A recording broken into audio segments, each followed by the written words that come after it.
talk. There's no other better place to have that discussion than right here live at TBWZ. FaZe God is in here. That's Bryson. Blake is in here. Oreo is in here. Mintberry Crunch. What up?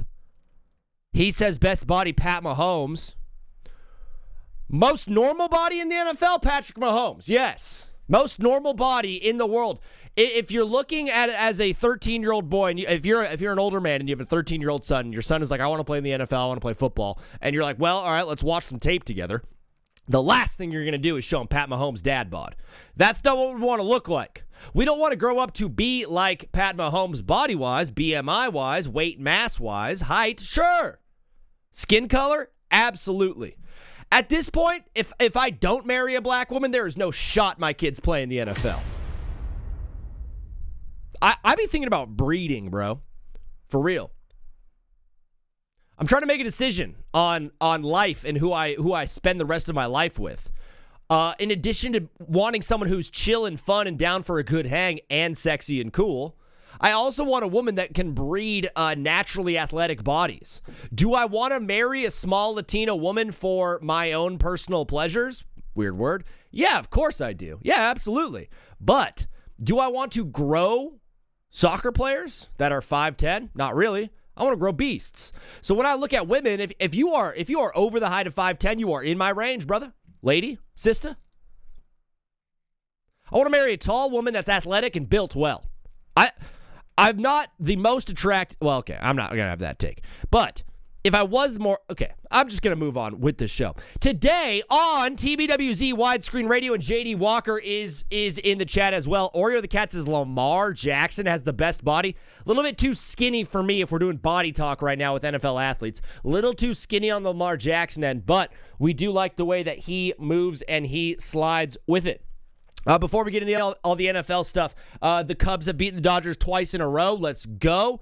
Everyone online is getting mad at me for my take about the Dodgers not ruining baseball. Half of the people are smart, and they're like, yeah, I agree with you. The other half are dumb and stupid, and they're like, you're an idiot. So what are we going to do? I don't know. That's just a sign of things to come. If that is the vitriol that we're facing with an MLB trade deadline take, it's very, very mundane and chill and whatever, you know what I mean? MLB, kind of a passive league, whatever. We watch it, we have a good time. Some people bet on it. We just roll with it. And we're like, yeah, America's pastime. Woohoo, hit the ball. Crack of the bat, smell the grass. Cracker Jacks, you know what I mean? That kind of thing. Spit some seeds. When did David become less popular than Spitz or Biggs? Well, did Spitz become Biggs, or was Biggs always Biggs and Spitz was always Spitz? And did one fall off the face of the earth? When I was growing up, David was the number one sunflower seed in America. Now these kids are eating like chili lime, churro, and like burrito flavored seeds. What's that about? I don't know if I'm getting tricked by TikTok ads, but someone said there was a Zin flavored seed. I wish my seed was Zin flavored. Come on. If you could flavor your seed. All right. We are going to be playing a game of Pretenders or Contenders today. JD Walker said, what did I just join into? That's the goal of the show. Today is a very interesting day because yesterday I blasted this show out to a bunch of people that I know around the industry and around connections that I've made. So we have pushed this show out to some new eyeballs. So there's a potential new people watching this show. Maybe some cool people that are have the ability and the wherewithal to get me a platform or a job in sports media, which would be absolutely awesome. But if that does not happen, we are going to continue to push on. So my goal over the next couple of weeks is to be the best that I possibly can be.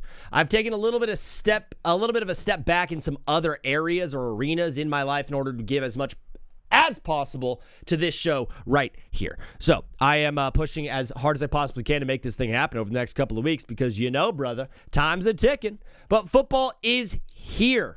It's not right around the corner.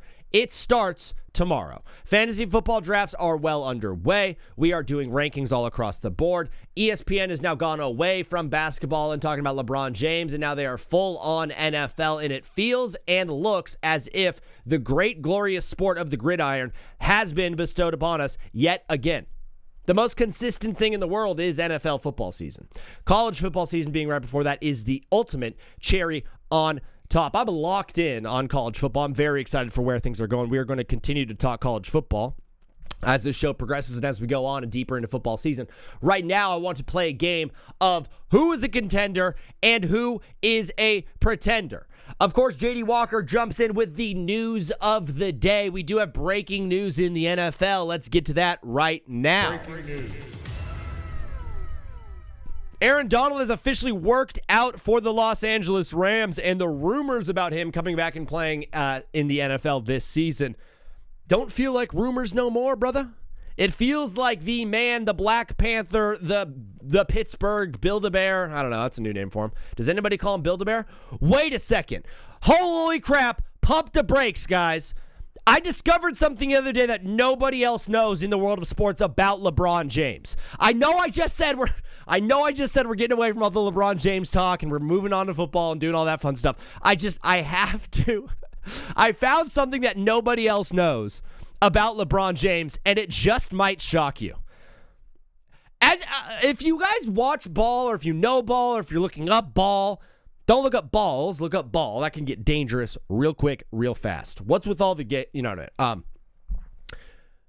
NBA reference, on MLB reference, NBA reference, NFL reference, that is the premier site to use for stats, if you will. A lot of casuals go on ESPN and look up stats. Some people use StatMuse because they like the little animated graphics. Real hoopers, real ball knowers use reference.com. So when I was on NBA reference.com the other day to look up some stats about LeBron James, and I came across something so shocking and nobody knows. Underneath the name on the person's profile, they show nicknames for the person, okay? And LeBron's nicknames are as followed. King James, yes, we know. LBJ, we know. The Chosen One, yes. Braun, of course. Nobody has ever called LeBron James the Little Emperor. What is this? Even more than that. The Akron Hammer, sure, I've heard that before. L-Train, not really, but it makes sense. But here's the one, fellas. Here's the one that shocked me to my core.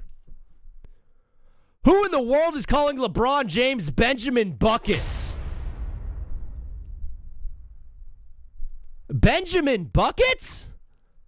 I'm going forward for the rest of time, for the rest of the history of TBWZ, LeBron James will now be referred to as Benjamin Buckets.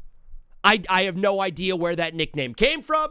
I don't know who said it in the first place. If you are in the comments right now and you have an inkling or a notion of why someone might call LeBron James Benjamin Buckets, please enlighten us, educate us, show us the way to glory. That is knowledge. Benjamin Buckets. So, I don't know. I guess we're going to be calling LeBron James Benjamin Buckets from here on out. You heard it first on TBWZ Wide Screen Radio. Let's get after it. This show begins the same way every single day, and that's with the verse of the day. Today's verse comes to you from Philippians 4, verse 8. Philippians 4, verse 6. Don't worry about anything. Instead, pray about everything.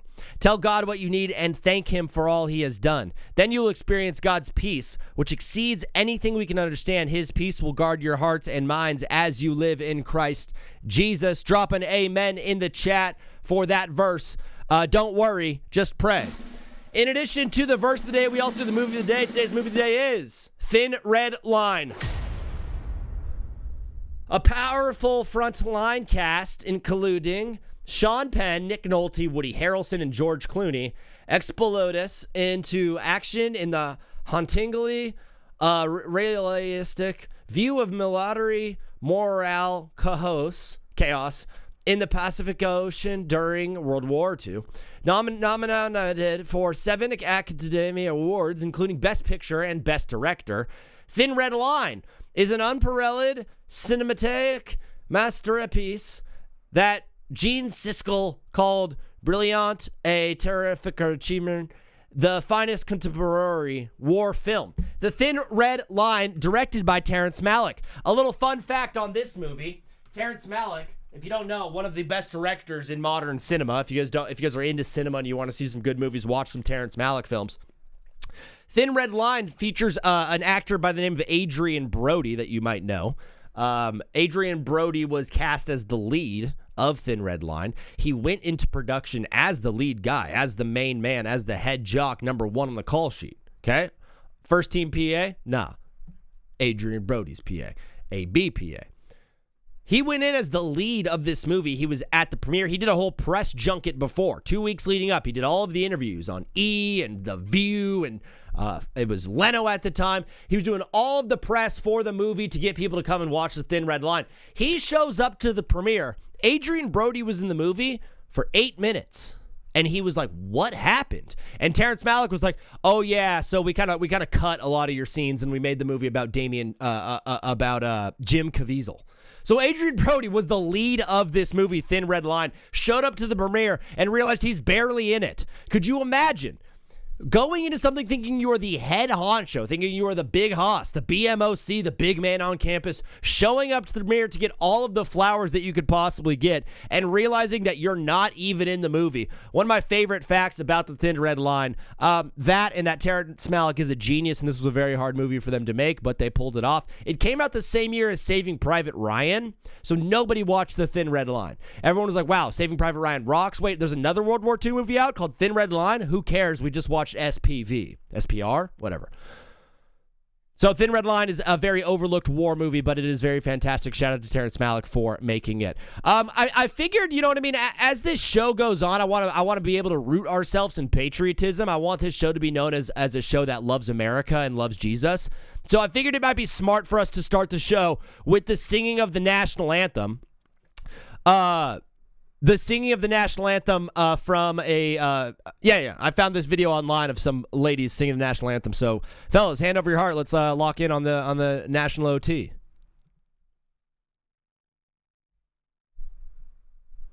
All right, no audio coming through. Let me fix that real fast. All right, let's start over. Good start, V. Oh, say, can you see by the dawn's early light what so proudly we hailed at the twilight's last gleaming, whose broad stripes and bright stars through the perilous fight o'er the ramparts we watched were so gallantly streaming. And the rocket's red glare, the bombs bursting in air, gave proof through the night that our flag was still there. Still there. Oh, say does that star-spangled banner yet wave o'er the land of the free and the home of the brave?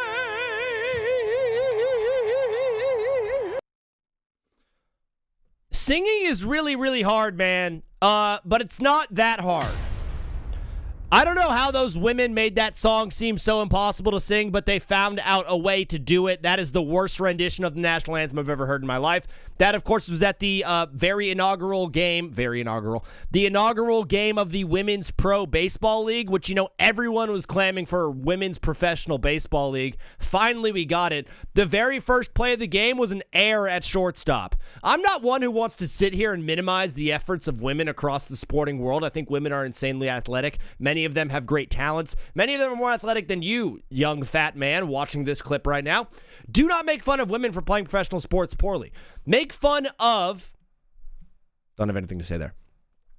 However, I will say that nobody in the world was wanting women's professional baseball league. We got it anyways. Hey, let's start with a great rendition of the national anthem sang by this random lady. Oh, no, actually, let's do the worst thing in the entire universe and completely butcher the easiest song to sing in the whole world.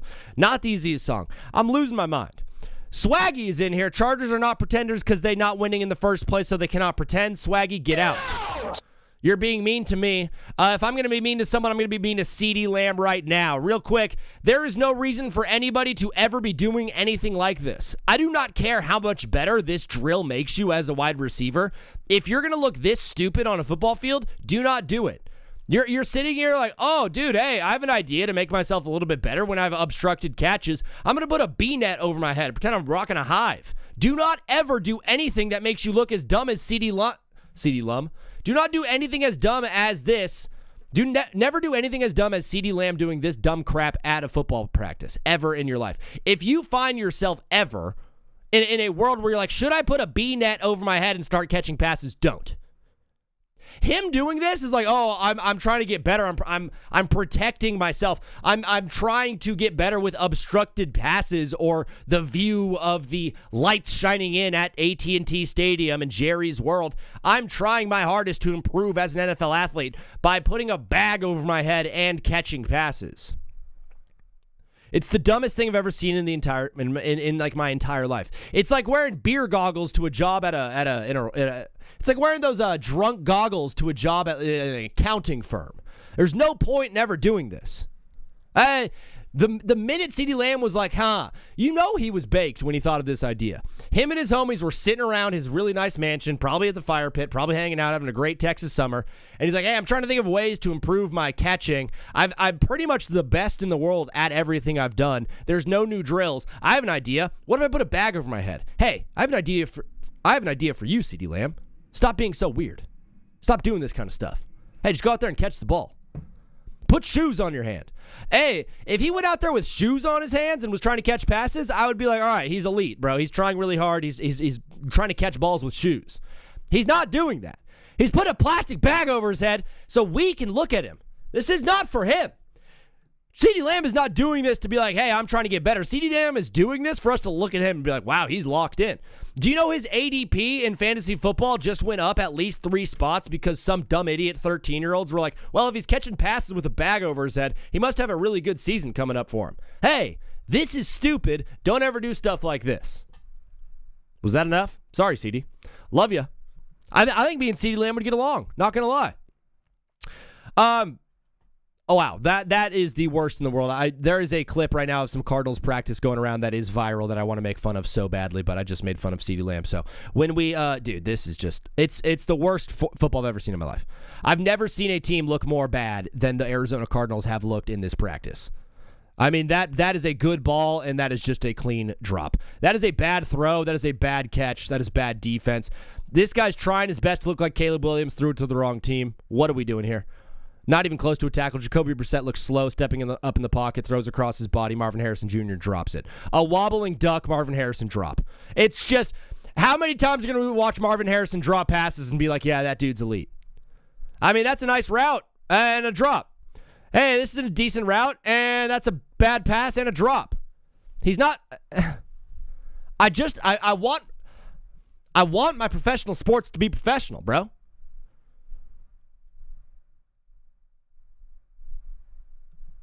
Zach, what did you say? You banned the name of the show? So I can't say the name of the show. Zachy Man Fan in the chat has banned me from saying the name of my own show. Okay. We are not going to be doing much marketing right now, but Zachy Man Fan is in here. He has his first shift in an hour. That's going to be awesome. Yes. Fellas. It's in these summer months where true men are born, where true patriots in the sports media world are birthed. People come together all of the time. They gather around a TV just begging for action. We're watching daytime baseball. We're watching clips of the Cardinals play at practice. We're watching CeeDee Lamb catch passes with a stupid B-net over his head. Looking like a child with malaria in Malawi. I don't know. I'm trying to make an African joke. What is bro in Africa right now? Yeah. Hey, what are you, African? Oh, what? Oh, you got a mosquito net over your head? What, do you got AIDS? It'd be funny if, like, you know, if someone from, I don't know, Fox Sports was like, hey, someone sent me this guy's clip. Oh, he's live. I'm going to tune in right now. And you hear me just like, hey, what are you doing, CeeDee Lamb? You in Africa right now? Are you afraid of getting AIDS? You had a mosquito net on your head or something? Afraid of getting a mosquito bite or something? He's like, wow, I know Fox Sports, but even this guy's pushing it a little bit. Hammer Dog is in the chat. What up, doggy? We are playing an epic game today that I invented myself. You've never heard it anywhere else. Premiering Contenders or Pretenders. I have 6 teams on the list. We're going to go live on TikTok right about now with this very graphic playing Pretenders or Contenders. I've narrowed it down to 6 teams. NFL football is the title of the show on TikTok. Wow, what a great title, Zach. Good job. Thinking out loud. We are the right where we are. What's up with Ed Sheeran? Remember when Ed Sheeran was ugly? I was trying so hard to be hot. He has too many tattoos. His tattoos are so colorful. And he has too many watches. Why is Ed Sheeran so rich? I know, he makes great music. He's got a beautiful voice. He's a good guitar player. He's a great songwriter. I guess that's the reasons. All right, I answered it for myself. Congratulations, brother. You did it. I'm feeling loose. I'm feeling goose today as we play Contenders or Pretenders. We have 6 teams on this list right now. It is the Washington Commanders, the Dallas Cowboys, the Jacksonville Jaguars, the Cincinnati Bengals, the Kansas City Chiefs, and of course my Los Angeles Chargers. I am going to preface this conversation quite quickly with a disclaimer up front. There will be no there will be no tolerance on this show for people speaking down on the Chargers or Justin Herbert. Okay? If people are being mean to Justin Herbert being too flirty with Madison Beer on the field, get out, get out, get out. So it's weird if Justin Herbert sits on the grass hanging out with his hot pop star girlfriend and she's touching his surfer hair. First of all, if you were Madison Beer, wouldn't you be touching his hair? Yeah, you would, because I know you, brother. I know who you are deep down in your soul, in your butt, in your gut, in your balls. You're thinking that Justin Herbert's not locked in because he's hanging out with his girlfriend on the sideline? What about all the other guys running around on the sideline with their kids? That's not locked in to me. Oh, you're playing patty cake with a 3-year-old? At least my guy's having consensual touching and some consensual loving with a beautiful woman. If that doesn't mean locked in, well, how more locked in can you be? I don't want my quarterback doing anything other than hanging out with his hot girl, to be completely honest with you. It shows a balance of life. It shows maturity from Justin Herbert to be hanging out with Madison Beer on the sideline. It's a good thing for him to be there. It's a good thing for his emotion, his psyche, his feelings overall. We will have enough to talk about Justin Herbert later on in the show. Mint Perry Crunch saying bad words. Don't say those things. Dallas is a contender, says number 1 Zachy Man Fan. And I guess that's where we will start with the Dallas Cowboys on this list. My first question about the Cowboys is, why are they America's team? When did that happen? Did that happen in the 80s and the 90s when they were winning championships? They became America's team? Was that a Jerry Jones branding idea? Was that his marketing genius to make them America's team? That's not America's team. What about the Dallas Cowboys says America's team, aside from the fact that they're in Texas and have a star as their logo? I've heard it my whole life. Oh, this is America's team. What? Oh, this is the team for Americans. Really? Because every single Dallas Cowboys fan that I've ever seen is Mexican. It's Mexico's team, if anything. It's bandwagoners' team, if anything. If you live in Texas, good on you, man. Root for the Cowboys. Do your thing. But that's not America's team. I'm trying to figure out off the top of my head who is America's team, but I can't right now because I'm absolutely lost. Broncos are the best team in the NFL, said Seth. Congratulations. You named a team that's not even close to on this list, brother. Obviously, the Denver Broncos are going to be legit contenders this year after a trip to the AFC Championship game and losing by an ankle. I had a thought on the Patriots earlier today that was very, very frustrating for me to realize, but we talked a lot about the Patriots' schedule last year being soft and being cupcake and being a patty cake schedule. And the reason they got to the Super Bowl was because of how easy their schedule is and yada, yada, yada. I feel like they would have had a better season if they played a harder schedule and could have, maybe played a better game in the Super Bowl if they played some competition that was closer to that. But ultimately, they are full-blown contenders. But this list is a bunch of teams that people consider on the bubble. XD1 is on here. What is up? The Dallas Cowboys, we will start with them. This team is going to give a lot of people health issues this season. Fans of the team and people who are playing against the Cowboys are going to be experiencing pain and suffering when watching this football team play on Sundays. last year, we saw exactly how good this offense could be. It was the best offense in football. Every single time out, it felt like they were going to score. George Pickens was unbelievable, even without CeeDee Lamb. CeeDee Lamb comes back in, doesn't miss a step. Javonte Williams was running over everybody, and Dak Prescott was legit a top 5 quarterback in the NFL last season. You cannot convince me otherwise. The Cowboys' offense was amazing, but it proved last year you can have the best offense in the world, but if your defense sucks, you're not going to do anything in the playoffs. You might not even make it, as the Dallas Cowboys proved they did not.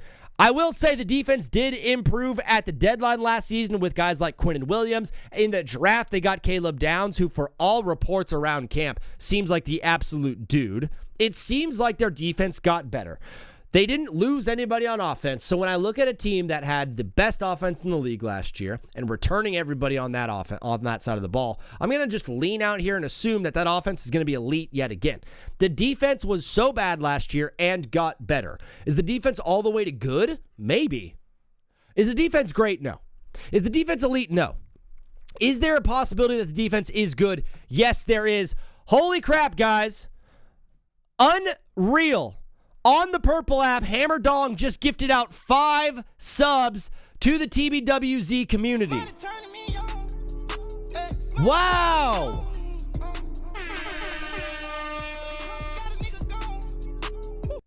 Dong, thank you so much, brother. That does mean a lot. You are the absolute man. I'm going to pick third, Barry, if you're here. The phone lines are open, fellas. We are opening them up right now. The number is 213-352-5216. If you want to jump in and get on this live, you can hit the line right there, and we can take your call and talk ball. What is up? You are live on TBWZ Widescreen Radio. What's your name? Where are you calling in from? Philadelphia. Yasmin. It's Birdie from Philadelphia. Birdie, how are you? Long time no see. Long time no hear, Birdie. I've never seen you before. How tall are you, Birdie? 5'1". 5'1". Let me say this.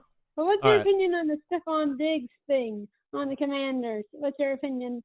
Stephon Diggs is going to the Commanders. He is still an elite football player, in my opinion, but he's a bad guy. Does it make the team better? Sure.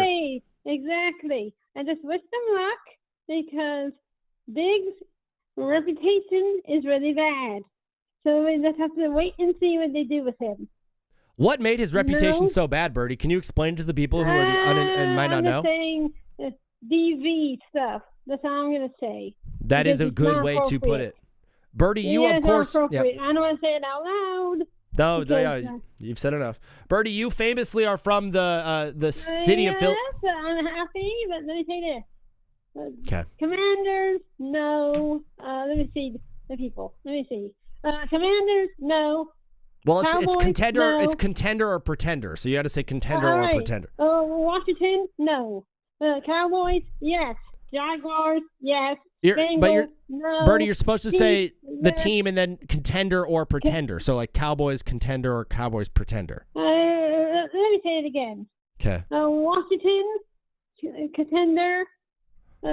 Cowboys, pretenders. Yes. Jaguars, contender. Bengals, contender. Chiefs, I'm an Eagles fan, so pretender. Chargers. Wow. Birdie, Pretender. let's hone in right there. You said you're an Eagles fan, you're a Go Birds fan, and you think that the Chiefs this year are pretenders. Yes, because Washington thinks they're good. You know what I mean? So And because that's Washington thinks they're good, the Chiefs are pretenders. I'm an Eagles fan. I'm supposed to hate Andy Reid. He left us. He did. Do you think you would have won more Super Bowls or less Super Bowls yes, if Andy? we would have won more with him. Of course. I miss the old days when the Eagles had Andy. I'm not old to remember. Do you remember Donovan stuff. McNabb? Nab, I remember Vic, I remember Cunningham and all that. I remember. You remember Randall Cunningham? I'm not that. I'm 27. Yeah. I'm 27. I remember when he was inducted into the Hall of Fame and all that. And you remember Michael Vick? He's got that dog in him. Am I right, Birdie? But can I say this? Sure. He's better than Carter. What's your opinion on the Jalen Carter 4-year deal thing? What's your opinion? I mean, he's a great football player. I think there's a world where the Eagles have the best defense in the NFL this year. But do you know what the problem is? Our offense is shit. I don't think it is. You have Saquon Barkley. You've got weapons. We have weapons, but we're not using them correctly. What is the best way to use your weapons then, Birdie? Saquon, use him more. Jalen, use him more. Yeah. Dallas, the Dallas guy on the Eagles, use him more. Yeah. Don't rely on Jalen all the time, you know? I thought you said Dallas was a pretender. No, I'm saying Dallas Goddard. Oh, Dallas Goddard. Okay, you can see how there was a bit of confusion there, Birdie, right? Use him more. Okay. Jalen, as you can see from last year's season, he's horrible, correct? He's a little bit lame. Jalen Hurts? I love him, but he cost us a Super Bowl. You know what I mean? Jalen Hurts cost you a Super Bowl? What's your opinion on Jalen Hurts? I think he's a fine quarterback. I think he's got... he's good, but can I say this? Our coach needs to be better this year. Agreed? Your coach? Nick, I love him, but if I were new, guy in charge, because we have a new person, we need to focus more, you know? Yeah. Birdie's words of advice for the Birds is to focus more. Birdie, I absolutely love it. Focus more on your defensive line. Yes, focus more on the D. See you football season, Rams fan. Yep, you heard it here first. Birdie will see you in football season. Birds, let's do this. Let's show them that we're not underdogs. Go Birds. Birdie, I absolutely love it. We got some more people calling in, so we're going to... She hung up. All right, that is an unbelievable way to start today's TBWZ, guys. That's a little bit of what you're going to be getting here on this show. Brooklyn Nets said Chargers are pretenders. Get out. I'm not taking any of the Chargers slander going around right now. There's a lot of people who are being mean to Justin Herbert. There's a ton of talk about him not being locked in because he's hanging out on the sidelines with his girlfriend when practice was over. The practice is over. What do you want him to do? Walk straight to the locker room like a robot? You want him to just do nothing? Marvel is in the chat for the first time. The Seahawks are going to be going back-to-back, bro. What is up, my guy? Hanging out in the chat. Welcome to TBWZ Widescreen Radio, where we talk ball and take calls. Speaking of, the phone lines are open if you want to play Pretender or Contender with the 6 teams that I have on the screen. George's in here as well. The number is 213-352-5216. Herbert is if man, hypothetical man. Okay, so you guys are talking about Justin Herbert being 0-3 in the playoffs. We could just go straight to this. You're talking about him being 0-3 in the playoffs. You know who else started their career 0-3 in the playoffs? Matt Stafford. Do I need to say more? Probably. I have 2 hours left of this show. What is up, brother? You are live on TBWZ Widescreen Radio. What's your name? Where are you calling in from? This is Peyton from North Carolina. It's my guy Peyton from North Carolina. Brother, you are calling into the show, and today we are playing Contender or Pretender. Who do you want to focus on? I think there's only really about 5 or 6 teams that are really contenders in a year. And the Dallas Cowboys are never one of them. They always are around this time. Like right before season starts, people are like, oh, this team's going to be really good. Before the season starts, the Cowboys look great. I'll tell you what. Every year. Week 1 rolls around, Yeah. You said there's 5 contenders that you have in the league. I know you're going to list the Rams as one of them. Who are the other 4? The Rams, the Carolina Panthers, obviously. Duh. Best team probably ever. Yeah. I mean, we're being realistic. True. Dude, Roger Goodell played God, and he's giving us a great gift tomorrow in the very first football game. The first NFL game of the season will be tomorrow night, and it's the Arizona Cardinals and the Carolina Panthers. What a gift. Yeah, and I was thinking about going to this game, but sadly it's so far away. I'll just have to go to the regular Panthers games, which is lame. Yeah. You're just going to have to waste an entire Thursday night watching it on your TV. Yeah. Who's going to be playing quarterback for the Panthers? The game starts at 6. The event starts as soon as I wake up. Yes, ritual I have to do. What is your pregame ritual? Do you have a incense that you burn? Do you have a special go-to meal or a drink? Yeah. So The year the Panthers went 2-15, right? I did nothing, and that's why they were so bad. The next year, I start putting on every single jersey I have before the game, and then I leave the one on that speaks to me. Oh, okay. Yeah. So are you layered up like an onion? Like you've got 6 jerseys on, and then you start peeling them off? Yeah. So peel them off. You look at them. You're like, you just. It's almost like the Ouija board. You just let it select itself. Great analogy. Devil magic and wearing jerseys. Sports fans. Which one last year was your luckiest jersey? Did you have one in particular that breathed winning? Specifically the Chuba Hubbard away jersey. I mean, we're rocking Chuba Hubbard jerseys away all day tomorrow. Your team plays. Who's playing quarterback tomorrow? Yeah, I think it's Kenny Pickett. Is he rocking 2 gloves again? That I don't know. What I do know is the best 2 gloves ever, Teddy 2 gloves, the GOAT. Let's talk about him. Dude, on the eve of football season beginning, I could not want to talk anything more than Teddy Bridgewater. What an unbelievable talent, that Teddy Bridgewater, huh? That concussion, man, it's so sad. Yeah. The way the concussion and the knee injury, it was, I mean, he looked awesome. Yeah. That first 2-3 years, and then it was just sad. I love me a good pro athlete that looks so awesome for 2 or 3 years and then completely falls off a cliff and then just becomes a big what if guy. RG3, I think, is the premier what if he didn't get hurt guy in the NFL. Yeah. And then Colin Kaepernick be like, what if the league didn't blackball him for being black? What if the league wasn't questionable back then? Every once in a while I do remember Colin Kaepernick, and I'm like, that's still crazy that nobody signed him. Everyone's like, nah, don't want you. The Clippers owner too. That was insane, and we just all just moved past that. Like, yeah. The guy who said Magic Johnson has AIDS? No, the Clippers owner was saying that he was just I don't know. I don't remember exactly what he was saying, but it was incredibly racist. I'm pretty sure. Yeah, Donald Sterling was an incredibly racist man and said horrible things. There's a very famous interview where someone's like, Magic Johnson said you shouldn't be an owner in the NBA anymore. And he said, what's Magic Johnson ever done? He has AIDS. And it's the best. It's the ultimate argument destroyer. It's like if I'm ever arguing someone with HIV, I'm just like, yeah, well, you don't know anything. You have AIDS. I have to start using that. I think it's going to help you out in life. Peyton, we are doing a question of the day on today's show, as we always do. This one was birthed from just depression for my own baseball team.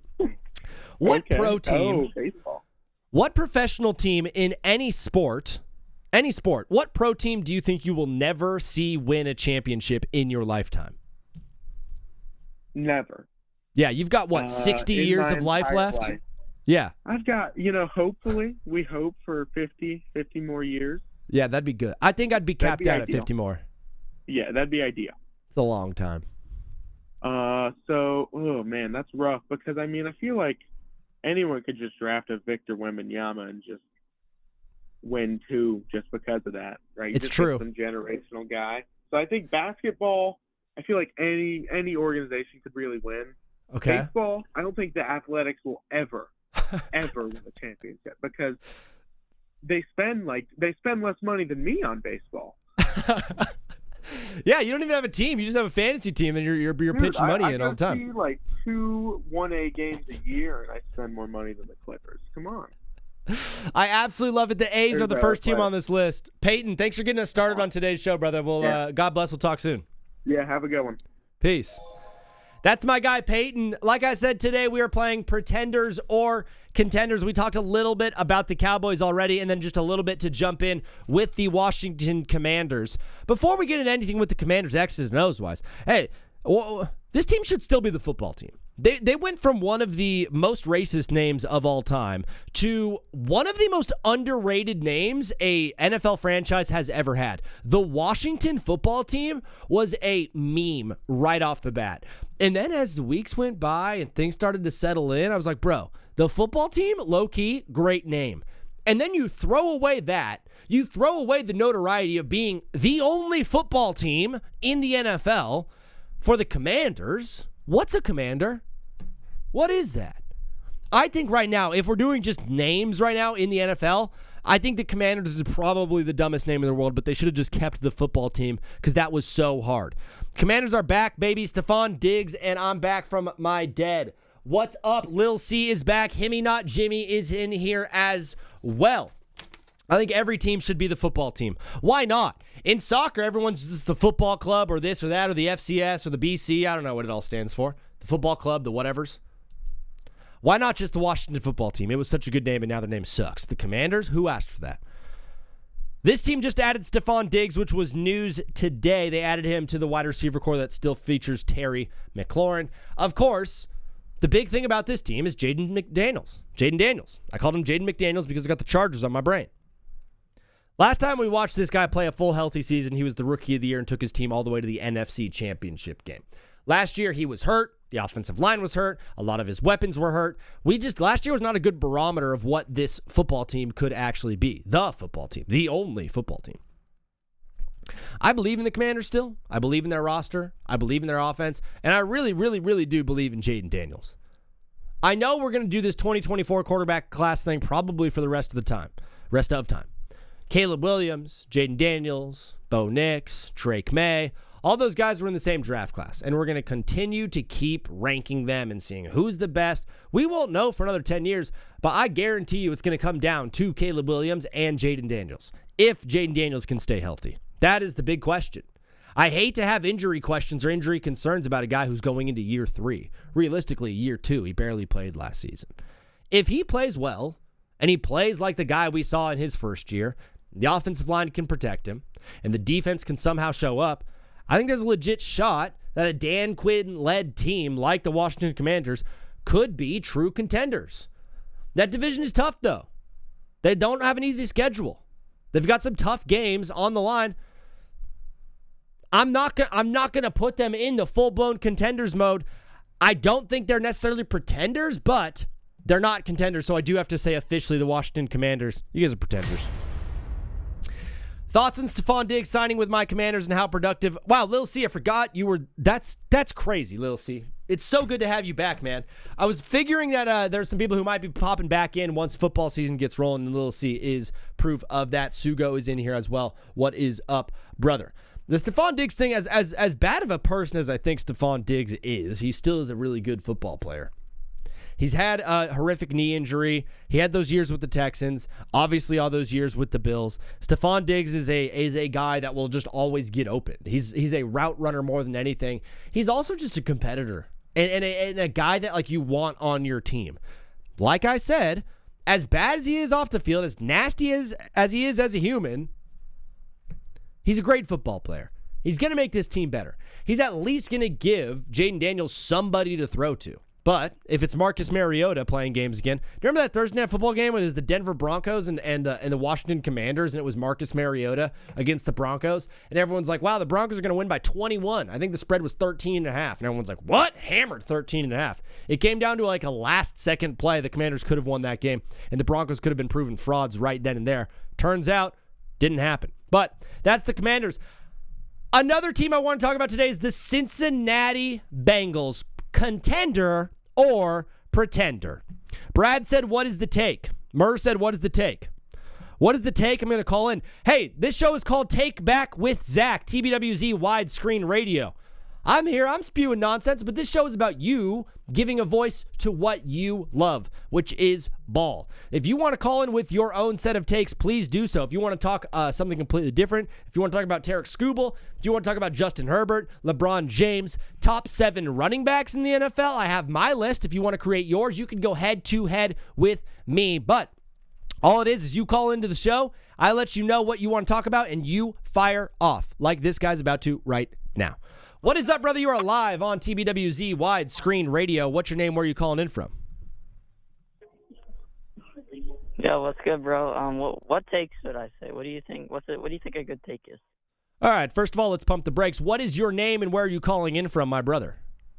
I'm Brad. I'm calling from Portland, Oregon. Brad from Portland, the Pacific Northwest. Does that make you a Seahawks fan, Brad? Well, actually, I'm a 49ers fan. What is happening with the 49ers? Is the electrical substation a real thing? Is that why everyone's getting injured, Brad? I think so. I think so. You legit deep down in your bones, in your butt, in your gut, and your balls believe that the reason the 49ers players are all getting injured is because because of their proximity to an electrical substation. Well, no. I mean, I just think, I don't know. I feel like some of these players, their injuries aren't as bad and they go out, you know? You know what I'm saying? You're saying they're soft.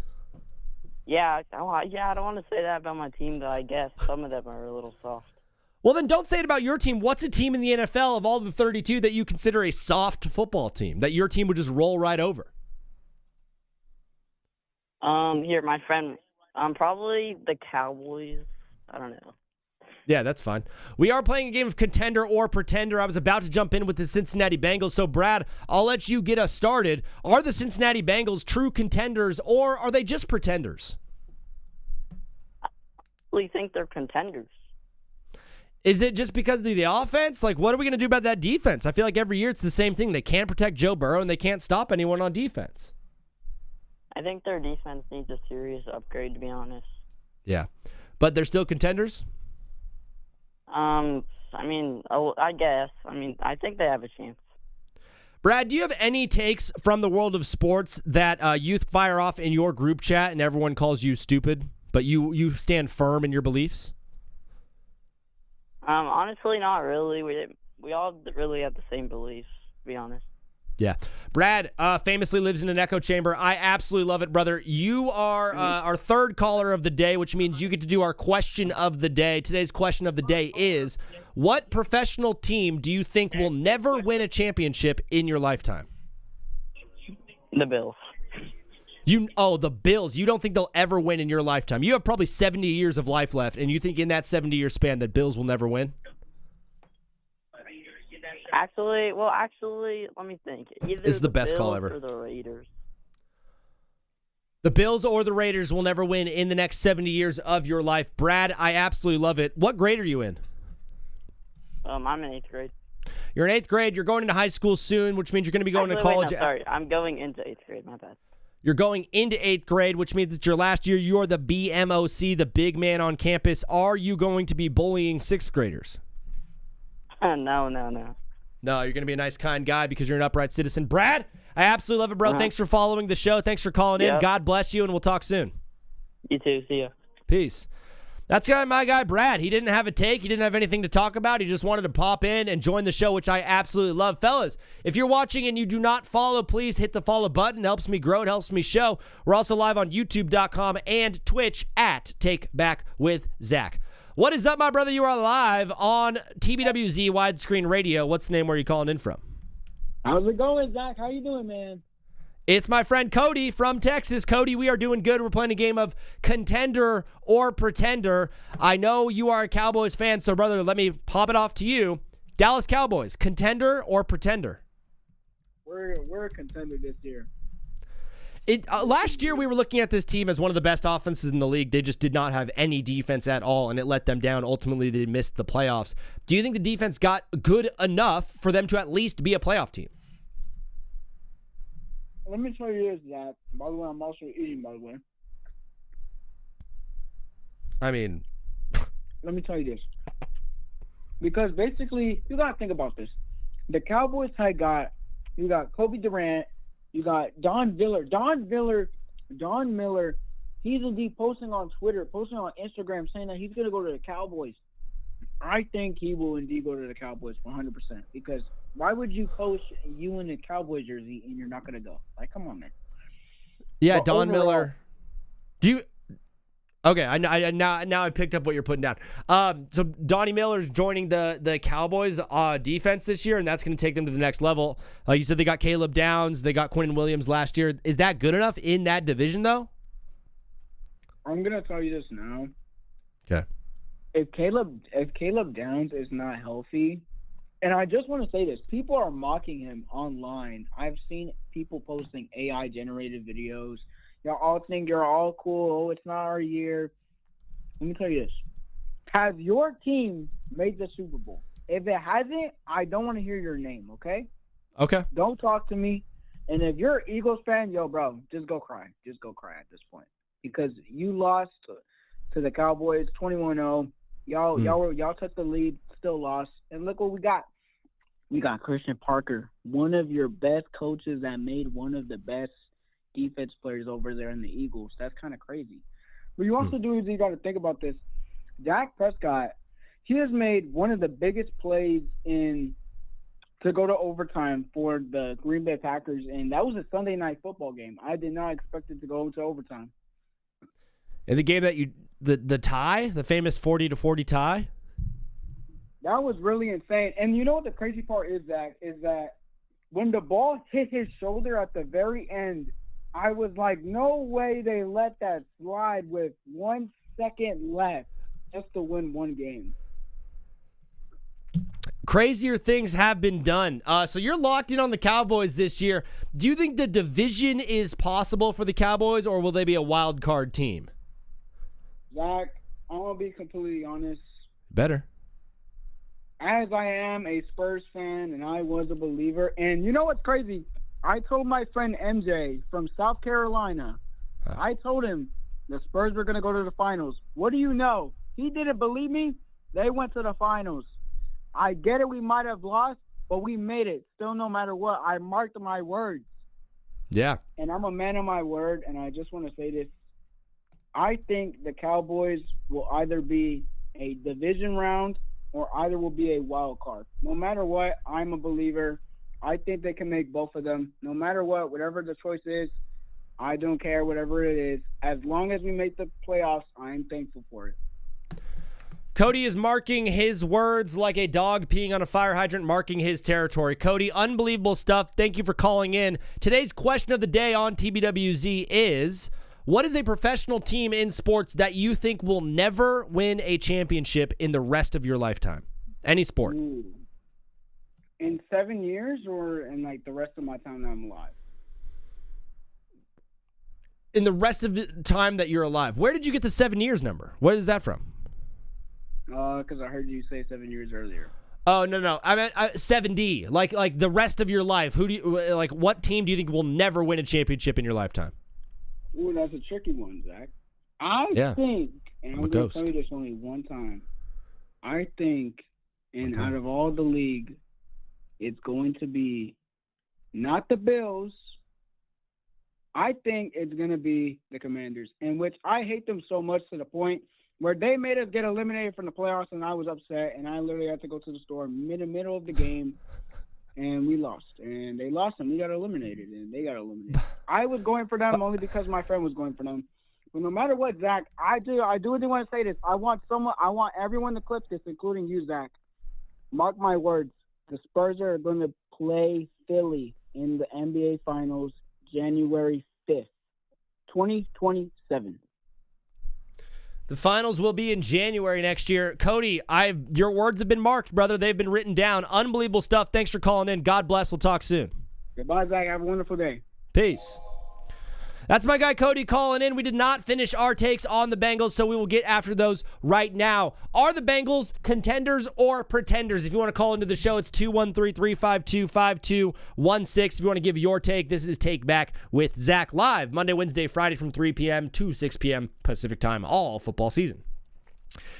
Joe Burrow does not want to play for this football team anymore. Joe Burrow might not even want to play football anymore. This guy has found himself on the ground every single, that's not true. I was going to say every single drive, but I have no idea to actually clarify that. Is there someone out there tracking every single drive?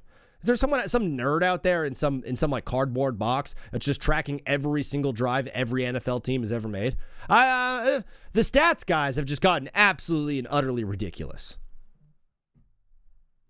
Joe Burrow spends more time on his butt than he does standing upright in the pocket. That dude cannot stay protected. That offensive line has been good one time his entire career, and they went to the Super Bowl. They were half decent the other year when they went to the AFC Championship, of course. But ultimately, Joe Burrow runs for his life every time he suits up to play football. I'm watching training camp footage, and he's yet again in training camp running for his life. I don't think we're going to just see some miracle happen in Cincinnati and them being able to protect him. Song It Guy said, Brick Jock, what's up, Brick? Are we calling yet? Yes. We are, FaZe God. We are. Niners are contenders, best team in the NFL. Cam, congratulations. That team is not on this list, but you have mentioned another team that's not on this list. That seems to be the theme of the day. Nobody wants to talk about the teams that I want to talk about. Everybody wants to just talk about their own teams, which is totally fine. Because if you want to call into the show, it's 213-352-5216, and you can give us your take just like this guy's about to right now. What is up, brother? You are live on TBWZ Widescreen Radio. What's your name? Where are you calling in from? Bryson from Memphis, Tennessee. My guy from Bryson from Memphis calling us on a landline. The worst phone quality I've ever heard in the history of this show. Are you calling us on a walkie-talkie? Is this an Nextel? Unfortunately, no, but I'm not calling from my normal phone. What phone did you get for Christmas? Santa got you the wrong one. Santa got you a Razor, brother. You were asking for a chocolate. He got you a Sidekick. No, okay, so I'm using text now because I have a service plan because I don't have the money for it. So I'm using a text now. So I'm using a different. I mean, what a jerk. Making fun of him, and he's like, I'm just trying to save a couple of bucks with some new phone service, and I'm just being a complete jerk. Sorry about that, Bryson. Brother, you're calling into today's show. What did you have for the people today on this beautiful, beautiful Wednesday, August 5th? Well, I wanted to talk a little bit about the NFL. Hit me. A little bit more of why the Hall of Fame game is two of the worst teams last year, but that's besides the point. I don't know if I've seen it. I don't know if I've seen it or I don't know if I remember hearing it, but I think they said Carson Beck was going to start at the Hall of Fame game. Yeah, I heard that too. So tomorrow, obviously, we have an NFL game tomorrow. It's the Carolina Panthers and the Arizona Cardinals. Do you think when Roger Goodell was deciding these two teams, he was like, maybe we shouldn't do this? Or do you think he actually thought this would be a fun game for people? I mean, for the Arizona and the Panther fans, yeah, they're thrilled about it. But for everybody else in the NFL, it was like, you could have picked any other two teams from last season and made it a better game than what we're going to see tomorrow. It'll be interesting to watch Carson Beck play football in the NFL. I'm excited to watch him go out there. I'm excited to watch this team absolutely stink. But yeah, the Hall of Fame game just seems like an absolute waste of time. But I'm going to watch it. Obviously, it's football. I'm going to watch it too. Yeah. The preseason goes the same way every time. I watch one game and I'm like, cool. All right, let's just wait till football rolls around. And then I get really excited. But Bryson, we're playing a game of contender or pretender this year. I have 6 teams up on the screen, as you might be able to see. Are there any teams in here that you have a hot take about, whether they're a contender or a pretender? I want to say that the Chiefs are going to be pretenders this year, and I want to say that the Jaguars are going to be contenders. I love the Jaguars take. I think the Jags are going to be really good. Year 2, Trevor Lawrence and Liam Cohen. He's an offensive mastermind. I think that team gets together really well. They're returning 22 of 24 starters from last year, and we get to see Travis Hunter back for this team. I think the Jags could be legit good. How good could they actually be, though, Bryson? Is there any chance that the Jags could win the AFC? I don't think that they're going to win the AFC. I think they could win the AFC South and maybe be top 4 in the AFC. But obviously, I'm a Jaguars fan, so I'm a little biased. But at the same time, though, I just feel like we did lose 2 big players. We lost Travis Etienne to the Saints, and I forgot who else we lost. But that's Travis. Devin Lloyd. He's disappeared. He's fallen into a hole. And there he is. I fell into a hole. It sounded like you fell into a hole. Bryson, I like to take – you said the Chiefs are pretenders. Are you just doing a Pat Mahomes as a dad bod and Travis Kelce is old thing there, or do you actually think, deep down, the team's just not very good? I think that they have good spots in the team. I just think that there are certain places that they don't really have the necessary needs to make a Super Bowl push. Maybe they can make a playoff push, but I don't think they're going far at all. I say first round exit. First round exit. It's a tough division. They might not even make the playoffs. It's a great take. Bryson, did you have anything else for the people before you do the question of the day? Everybody stay positive. Be nice. Respect your peers. Yeah. Absolutely love that at the end there. Brother, before you go, today's question of the day is, what professional team in any sport do you not or will not – let me rephrase that. What professional team will never win a championship in your lifetime? In my lifetime? Yeah, for the rest of your life. I'm gonna go over to hockey and say Nashville Predators. The Predators is a great take. The Preds, our first hockey team on the list. They will never make or win the Stanley Cup, according to Bryson in his life. Brother, thank you so much for calling. God bless. We'll talk soon, Bryson. Yep. Peace. Alan Ladd Decker said the Browns. It's not a bad take. It is a pretty good one if you ask me. We have a bunch of phone callers coming up. Fellas, if you want to call into the show, it's 213-352-5216. What is up, my brother Oreo the Cat? You are on the line with the people. Today we're playing Contender or Pretender. Yeah, it's good. What is good, brother? You are on the line. Was there a team in particular that you wanted to focus on for today's game, Contender or Pretender? Just anybody saying the Commanders or Pretenders. Haven't seen anything. We signed Stephon Diggs today. Jaden Daniels is looking like a stud. Okay. Like from what I've heard, every single day he looks like he's gained something else and gotten better at something else. Jaden Daniels getting better. This is a guy that won Rookie of the Year. This is a guy that took his team to the NFC Championship game. This is a guy that everybody was discrediting as the number 2 overall pick. This is the Heisman unanimous winner. This is Jaden Daniels. And we watched him get hurt last year. We watched him not be able to throw the ball downfield because his elbow was completely broken. You think after what we saw last season, he's going to come out and return to that Rookie of the Year form? Yeah, I think he'll be even better. I think the year of a way more mental year than physical. He obviously didn't play too many games. Yeah, he got smarter. And then he came back and got hurt again.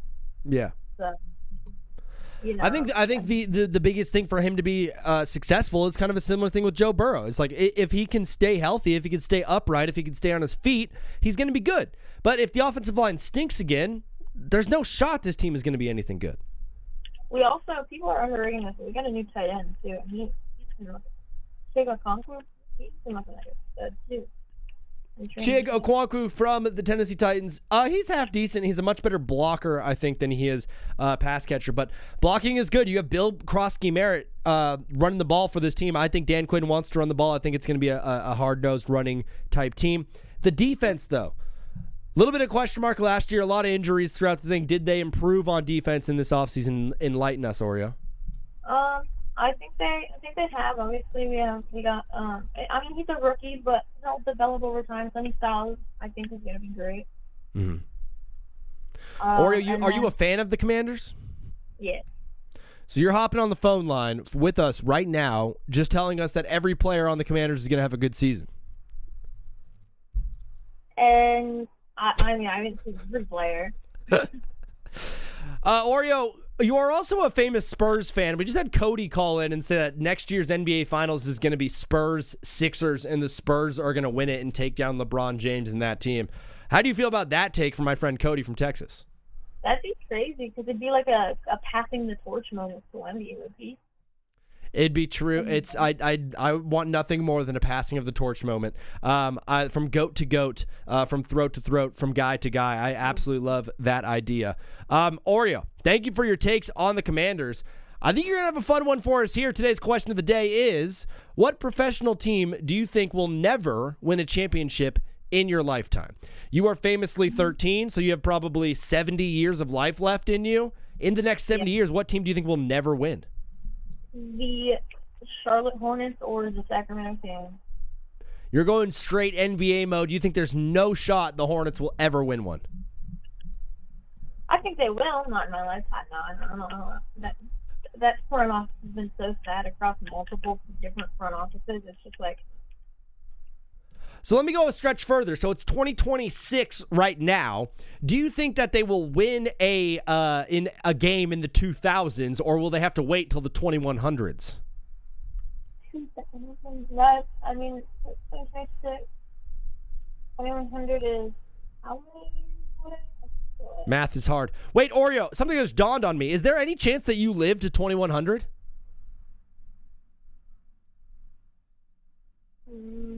What year were you born? 2013. So you'd be 87 at the year of 2100. Yeah, I guess they're right. Bro, with medical advancements, I think it's almost a guarantee. You could put a bow on that one that you're going to live to 2100. Congrats, Oreo. Yeah, it's kind of crazy. Yeah, just don't die or anything. Oreo, you are the absolute man, brother. Thank you for calling into the show. Thank you for following. Thank you for being a part of it. God bless. We'll talk soon. Yep. Peace. Shiv said Jacksonville might be the most underrated team on here. I tend to agree with you. For me, though, I never finished any of my takes on the Bengals, but that is okay. We could talk about the Jags because I really think that this team is going to turn a lot of heads this season. They made the playoffs last year. They lost by 3 to Josh Allen at home in an epic game. That was, he'll make it. I won't, sadly. Yeah, Sugo, there's no shot you're making it to 2100, brother. I was born in 1996. I'd be 104 at 2100. It's possible. I mean, with medical advancements, with ChatGPT, I might be uploaded to the cloud soon. You never know. Bro, Vini in the cloud? Dude, just can't get away from me. I'm always in your head. In your head. You have a Neuralink just hooked up straight to TBWZ widescreen radio. I'm just always spewing takes in your head. Don't forget that they did lose Travis Etienne. Running back is the most expendable position in the NFL, so I'm not super worried about the Jacksonville Jaguars losing Travis Etienne. They lost Devin Lloyd, who's an unbelievable middle linebacker, but they've got a couple of studs vying for that position, according to the Jacksonville Jaguars beat reporters, that are playing some pretty good football right now. The coaches are pretty high on. They're returning 22 of 24 starters.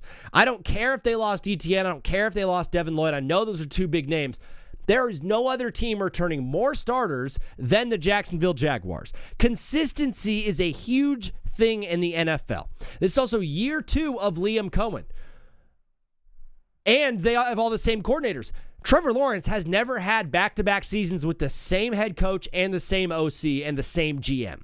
For the first time in his career, which is crazy to think about, Trevor Lawrence has the same GM, the same coach, and the same OC as he had last year. I think that's huge for a guy who's still young. A guy who, I know it's, going to be year 8 for Trevor Lawrence? I can't judge the Urban Meyer years. I find myself struggling to judge the Doug Peterson years. Look at what happened to Sam Darnold. A guy that everyone completely discredited. A guy that everyone said just can't make it, cannot be a starting guy. Goes to Minnesota, and they're like, 13-5, pretty good team. Next year, goes to Seattle. Super Bowl champion. Trevor Lawrence, I think the book is still out. He's got the arm strength. He's got the accuracy. He's got the touch. He's got it with his legs, too. I think one of the big problems with Trevor Lawrence was vision, was IQ, with his ability in the pocket, when pressure was around him. I think a lot of that comes from coaching. I think a lot of that comes from scheme. And I think a lot of that got better for T-Law. I really do believe in this Jacksonville Jaguars team. I'm a guy last year who was like, why are they trading for Jacoby Myers? This is absolutely ridiculous. This team has no shot. He's not going to sign with them. Why would anybody want to sign with the Jaguars? Now I'm looking at him, I'm like, I don't want to sign with the Jaguars. There's one thing that really, really, really does suck about this team. So they're building a new stadium next year. So following this football season, they'll be playing all of their home games in Orlando. Over the next 2 years, given the fact that they also play most of their games in London, it feels like, the Jags only have 6 home games over the next 2 years, which is crazy to think about. It's wild to think about that the Jags are only going to play 6 home games in the next 2 years, which is crazy. But I think this team has a chip on their shoulder. I think this team wants to be the best team in Florida and has the ability to be the best team in Florida. I think that's important to them. I think they're in a winnable division. I think they want to win it. I think they want to do it. I don't have a lot of love for the Colts. I know a lot of people are kind of high on the Colts, kind of low on the Colts. I think it's kind of a wishy-washy team. I think that division is the Jacksonville Jaguars to lose. I think that's their spot, okay? I think they're going to be really, really good because I think Liam Cohen is one of the best offensive minds in football right now. Patriots are the most underrated next season. Yeah, Grady, cool. So could be 97 in 2100. So we're trying to just figure out today on today's show is like, will any of us make it to 2100? Will Earth make it to 2100? That is another possibility we have not thought about. Will America, the country, make it to 2100? There's a big chance that we don't. Just seeing where things are going. Those are my thoughts on the Jags. Let's see what this caller has to say about that. What is up, brother? You are live on TBWZ Widescreen Radio. What's your name? Where are you calling in from? My name is Jonah, and I'm calling from California, LA area. Jonah calling in from California. Unbelievable. My brother in Christ. You're calling in on today's show. What do you have for the people, Jonah? Okay. Okay. He hung up. That was a riveting call from Jonah. Unbelievable stuff. Was going to ask him about his dating life. Good thing he hung up. Was going to ask him about puberty. Puberty sucks, bro. Dude, going through that, horrible. At the time, worst thing that could ever be happening. No one knows what you're going through. You're hiding it. No, my nipples don't hurt. No, my nipples don't hurt. My phone glitched. Yeah, sure, Jonah. No, I believe you, brother. If you want to call back in, the number is 213-352-5216. Yeah, what was that about with the nipples hurting thing? I'm going to get in trouble on TikTok again. Can't be talking about nips. Good. Some people do. Some people say the nastiest thing on this app. Some people say nasty, nasty stuff. I had a call with someone from TikTok the other day. And they were like, hey, we're not prioritizing sports content or comedy content. I was like, cool. I was like, hey, why are my videos not getting pushed out to more people? They're like, oh, well, right now we're not really prioritizing sports content or comedy content. Oh, cool. So my sports comedy content show is just not getting prioritized out of the app that I'm streaming on. Great. What is up, brother? You are live on TBWZ Widescreen Radio. It's Jonah from California. Are you here? Yeah, my phone just went black and it hung up. What could that possibly mean? That's never happened to me before. Explain it to me in technical terms. My phone's like 7 years old. You have a 7-year-old phone. Is it nicer than Bryson's phone? Who knows? Who knows? What kind of phone do you have? iPhone 8. What was your first phone? Well, this is my sister's phone, and then my sister gave this one to me. So is it an older sister? My older sister, yeah. So we have a little hand-me-down situation. I have a funny story about that. When I was getting my first phone, I got my grandmother's phone, and my grandma, for some reason, all of her contacts transferred over to mine. So there's so many dead people in my contacts right now because of just old people that my grandma knew. That's crazy. Do you have any dead people in your contacts? I have one. Yeah. Okay. For the Contenders and Pretenders, I want to focus on the Commanders. All right, Jonah, let's focus on them. The Washington Commanders, formerly known as the Washington Football Team. Before we get into Pretender or Contender, what was a better name, the Commanders or the football team? I think the football team was like funny because the Commanders is a better name. The Commanders, okay. I absolutely love it. It's a great take. Jonah, you said you wanted to let me know if they're a contender or a pretender, so please, I'm titillated. Let us know, brother. I think they're pretenders. I think when one of your big signings are Stephon Diggs, that never looks good for your franchise, with the exception of the Patriots. Now, we have some bad guys in this league. Is Stephon Diggs bad guy number one? I think Stephon Diggs, he's still a good player, but he is way past what he was with the Vikings, and even with his earlier years in the Bills, it's not even close to how he was. But is he the number one bad guy in the NFL, or is it still Deshaun Watson? Well, I think it's still Deshaun Watson. It's a great take, probably the best take of the day so far. You think they're pretenders. Do you think Jaden Daniels is going to return to his rookie year form, or do you think the idea of him being a top-tier quarterback is just not going to happen anymore? I love Jaden Daniels. When he was at LSU, that Heisman season, never missed a game. But injuries and his play style, very mobile quarterback, he's going to be good, but he's just not going to return to how he was in his rookie year. It was a great season. It was a great Heisman. I think he averaged 10 yards per play. He's literally the only person in the history of college football to average a first down every time he touched the ball, which is absolutely bonkers to think about. But, yeah, I'm with you. In that division, it's a tough division. The Cowboys are in the division. The Eagles are in that division. The Giants are looking better. Who do you think wins that division in the NFC East? I think Eagles, but the Cowboys make it surprisingly close.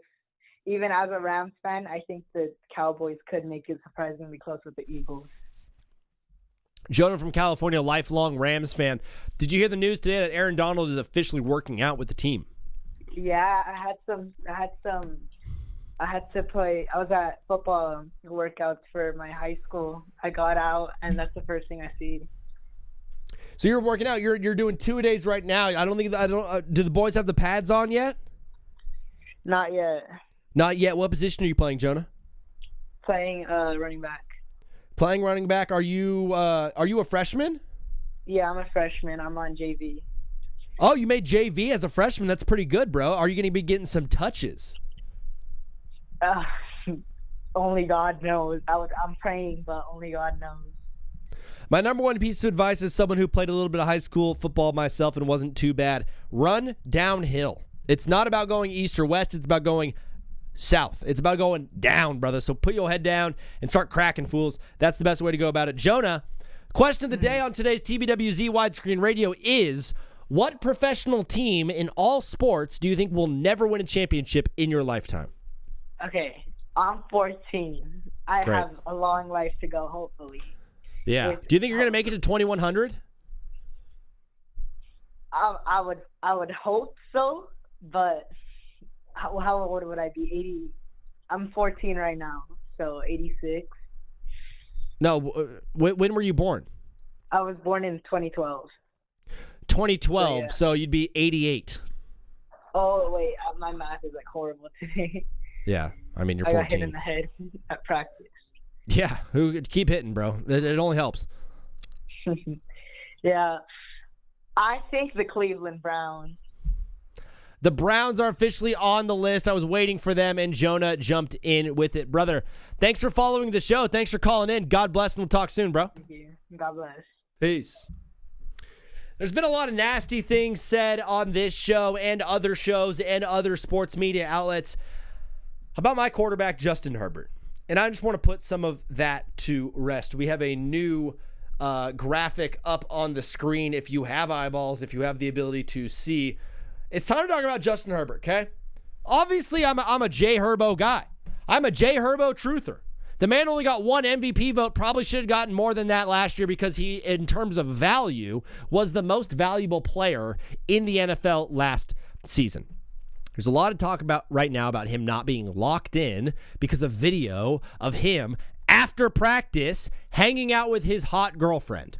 Hey, practice was over. It's not like there's drills going on. It's not like there's a whole practice going on. There's things that are happening, and Harbaugh is yelling at the team to get going and run wind sprints, and Herbert's on the sideline picking daisies and playing with flowers. It's not like he's out of his mind, out biting people like Puka Nacua. Talk about locked in, locked jaw. Justin Herbert, after practice, was hanging out with his girlfriend. She was touching his hair. Wouldn't you touch his hair?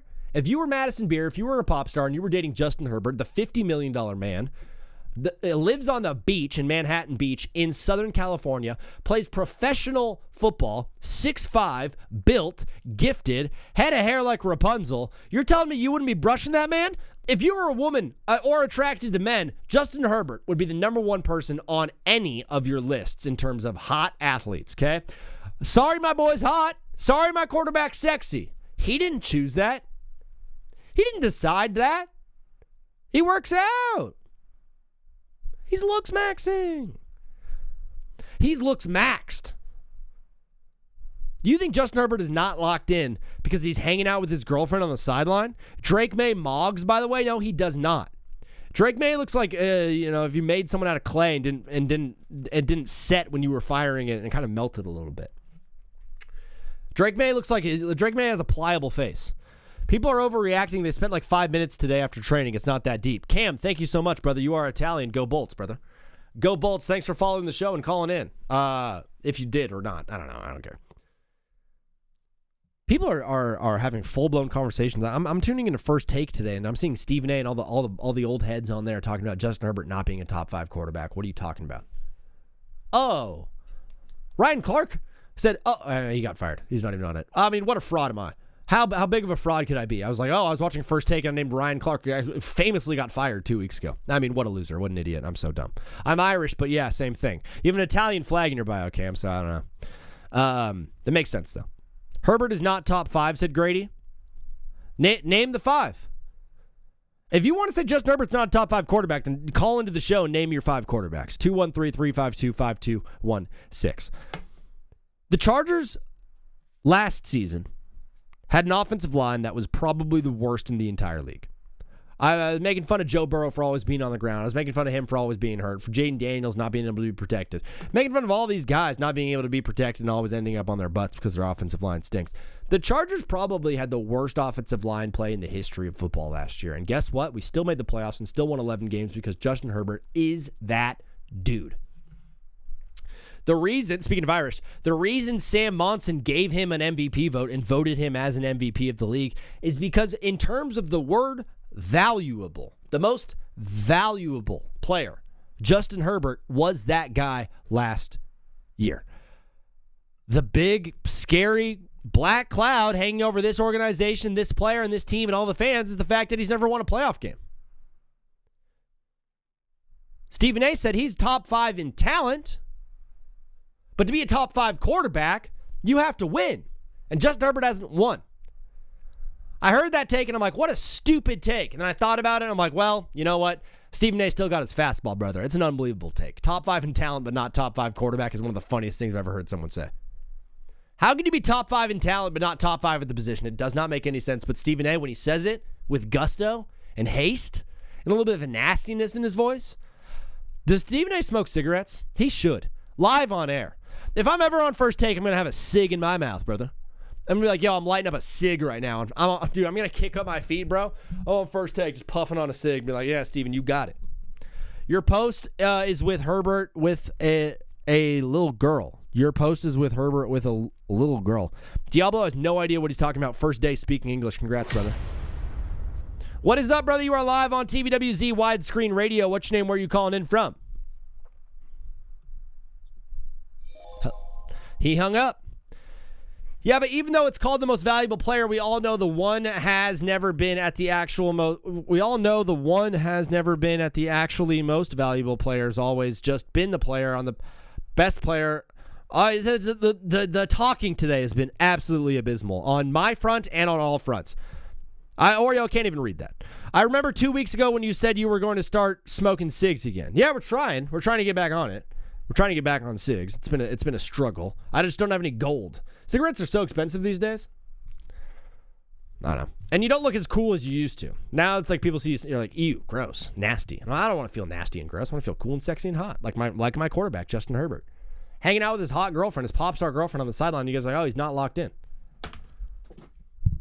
Honest question for all my NFL fans. If the Bears trade for either Josh Sweat or Vita Vea, does that make them immediate contenders? Wow. Good thing dude, what a great day to be playing Pretenders or Contenders. Just Pop Man hopping in with an unbelievable question for us in Contender or Pretender. There's no viewers on TikTok right now, and I threw my pen in frustration, and now it's way too far away. Sorry, I gotta grab it.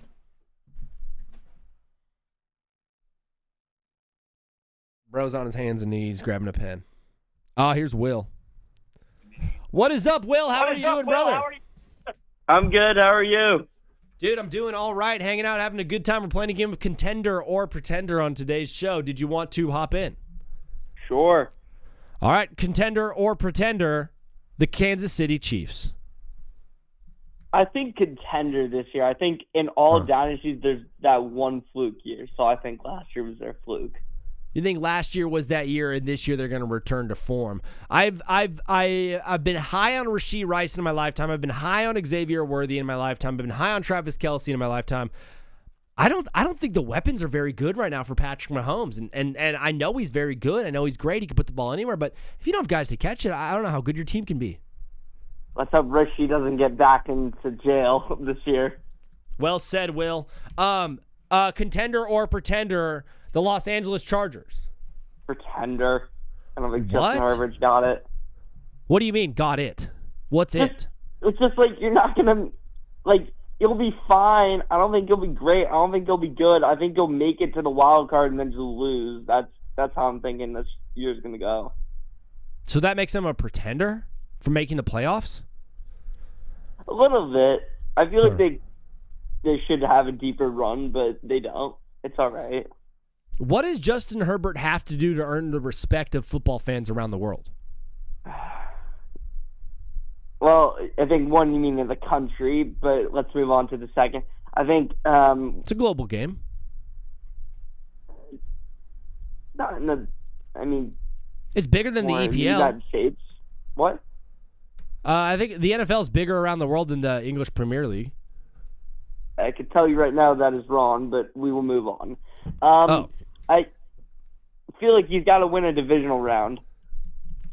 So he's got to win a playoff game and then win a second playoff game? Yeah. What about the idea that Matt Stafford was 0-3 in his first 3 playoff games for the Detroit Lions? Maybe. Maybe is not an answer to the question. Repeat the question, please. You're making fun of Justin Herbert and saying he's not good and he's more of a pretender because he's lost. He's 0-3 in the playoffs so far. Matt Stafford. What? We're just going to put pretender and he won't make the playoffs this year. Okay. I mean, just being a total jerk. Who's your team, Will? The Giants? Mike Trout just flew out. I live in my team's in the same place as the Giants. We're just in a more helly swamp hole than them. You're a Jets fan. Bingo. The Jets are a very interesting team this year. I actually believe deep down, if Geno Smith is half decent, I still think you guys have enough pieces on that team to be slightly competitive. I think you'll be better than you were last year. Enough to get a wild card spot on the road? Enough to get a wild card spot on the road? Probably not. But I don't think that should be the goal of the New York Jets. With the 2027 quarterback draft class that's coming in, you're going to have a lot of talent coming into the league. I think we're going to see some tanking in the NFL this season. But I think you guys have enough pieces to at least make a slight run and be half decent. Who on that schedule? Because for the past few years, I've been to 2 games. I remember once I went to a game where we beat the Bills, and then I went to the game where we beat the Eagles. Wow. What game on that schedule would be just the most underdog story that we could win? Are you undefeated in your career as a Jets watcher, as a viewer? No, definitely not. Not even close. I mean, I think there's an early game at Detroit that could potentially be winnable. That defense is going to be a little bit banged up, so you will be able to score on them. Sillier things have happened, but you got back-to-back weeks with Miami and Vegas. If Kansas City's having a down year, you can get a win there. Obviously, you play Miami twice. Remember recently when we almost beat Kansas City? Besides just that interception, if that didn't happen, we could have won that game. I don't think so. Oh, wow. Listen to this, Will. Just Pop is in the Twitch chat saying, while the EPL has a higher outreach than the NFL, the largest games of the EPL yearly barely eclipse 100 million conclusive viewers, where the Super Bowl touches 150 million with ease. You're just wrong. Well, but here's the thing, that every game they're probably gaining about 100 million viewers. That's only for one day out of a 365 cycle. They play a 365-day-a-year season? No. No, there are 38 games for each team in the EPL, and there's only one day for the Super Bowl. So even if there is 115 million, did he say there was 100 million viewers per match day? I think these numbers are just too big for guys like you and I to actually comprehend, so we're just going to keep moving on without the math. I think we do a little bit of a game of win-loss with the Jets record. Will, live on the phone, let's do a little win-loss with the Jets and see how you feel and how this team will finish off. Pull up the NFL Perry Pick'em. I just got it on. I'm going to write it down. I'm going to do the show the way I want to do, and you're going to just talk, okay? That's fine. Week 1 at Tennessee. I think tie is also an option. Barely win that. That's a win. Week 2, home against Green Bay Packers. No Micah Parsons. But Jordan Love. Sucks. How are we thinking the Packers are going to do this year? What do you think they'll do good or no? Wow, are the Packers contenders or pretenders? Great question. I believe that the Packers are actually going to be a little bit pretenders this year, dude. I don't think this team has the goods. I think knowing in all Jets fashion, we're most likely going to lose that game. That one will be an L. Week 3 at the Detroit Tigers. If you're saying the defense is going to be not as good, they're already banged up. The secondary is already banged up again. Maybe that's like the unexpected win we'll get. I like it. You are 2-1, positive direction going into a game at Chicago. L. Caleb Williams will kill us. Browns at home, week 5. Win. 3-2. At New England, do you split or do you get swept or do you sweep the Patriots? We'll lose that series. You're going to lose both games? Yeah, I don't think we can beat New England. Miami, split, sweep, or swept? We always split Miami. Split Miami. And then you have a game against the Raiders in week 8. That's a tough one, not going to lie. I think what part? Fernando Mendoza's kind of get us out, so unfortunately we're going to lose that. I think that might be the week where they finally start Fernando Mendoza. It appears that Kirk Cousins is going to be starting for that team, but that week 8 against the Jets on the road seems like a good spot start for Fernie. Where did Kirk Cousins play before? He was famously a Washington Redskin, and then he was on the Vikings, and then he was on the Falcons. Oh, that's right. Yeah, no. Okay. So this game against the Raiders? We lose that. At Kansas City, week 9. Lose. And then you have the Buffalo Bills in division, split, sweep, or swept. The Bills always do better in regular season, so unfortunately we're going to lose that. I feel like you guys kind of play them close, though. We do, but, I don't know if it was just that one-time Rodgers thing or maybe the game I went to, but, I just don't feel like our defense is that good anymore. We had, the best defense in the league just, 1 or 2 years ago, but, well, not last year. 2 years ago, they were really good. Split, sweep, or swept?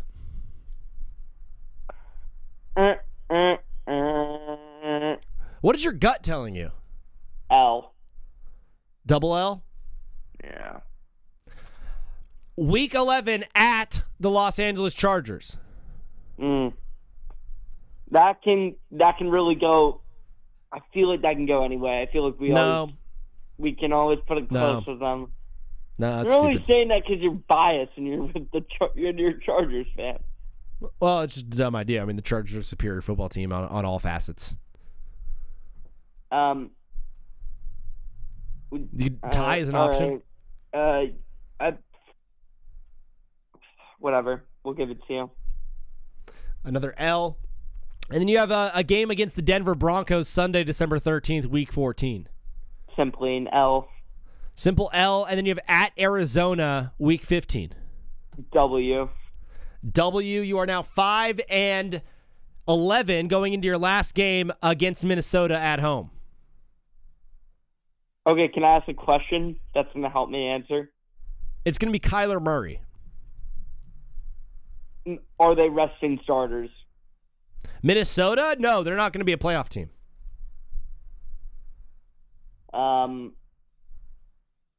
Justin Jefferson. I got to tell a quick story.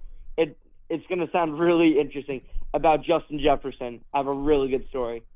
Usually if someone says I have a story and it's going to sound interesting, it's probably not interesting. It's so good. So I was playing so one day I was at tennis with my instructor, and she used to go to LSU, and she got Justin Jefferson's number. So I played really well one day, and then we decided to call Justin Jefferson, expecting him not to pick up. He picked up, and he was in the airport in Brazil, and I got to show him my gritty, and he rated it 10 out of 10. That's so awesome. That is actually way awesome. Awesomer is a bad word. Then actually, Grady said that the story sucked. So your story sucks. Oh, okay. I'm going to give you guys a dub. You finished 6-11. Congratulations, Will. We just did the most boring segment together in TBWZ history for 11 minutes. All right, we need to go through the pretenders and we got to go through the Jaguars, the Cowboys. Nah, this phone call has gone on officially way too long. But we can do the question of the day. Today's question of the day is, what professional team in sports do you think will never win a championship in your lifetime? The Jets. Spoken as a true Jets fan. Unbelievable, Will. Second question of the day. Do you think you're going to live to the year 2100? Is that when we win? I don't know. We just started talking about the year 2100, and I'm like, do you think you're going to live to that year? Because I'll be 105. Cool. It's not about cool. It's just will you. I hope. Holy crap, you're so bad at this game. Will, I absolutely love you, brother. Thank you for being a part of the show. God bless. We'll talk soon. Bing bong. Yeah, geez. I mean, just worst guy ever. What is up, brother? You are live on TBWZ Widescreen Radio. What's your name? Where are you calling in from? What's going on, man? It's Phil. I'm from Pennsylvania.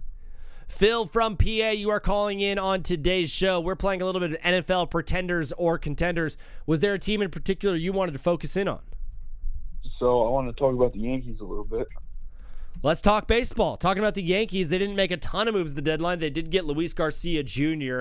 You got a lot of bats that are still hurt, though, Phil. I feel like the MO for the Yankees is just getting healthy. Yeah, I feel like getting healthy, but a big night last night with the rookie Lombard, first game. Yep. Home run. Him and his brother both went yard in their pro debuts, if you will. Yeah, that's just the game right there. It's a game we all love and know. I feel like baseball has the most cool human moments of just great humanity, things that happen.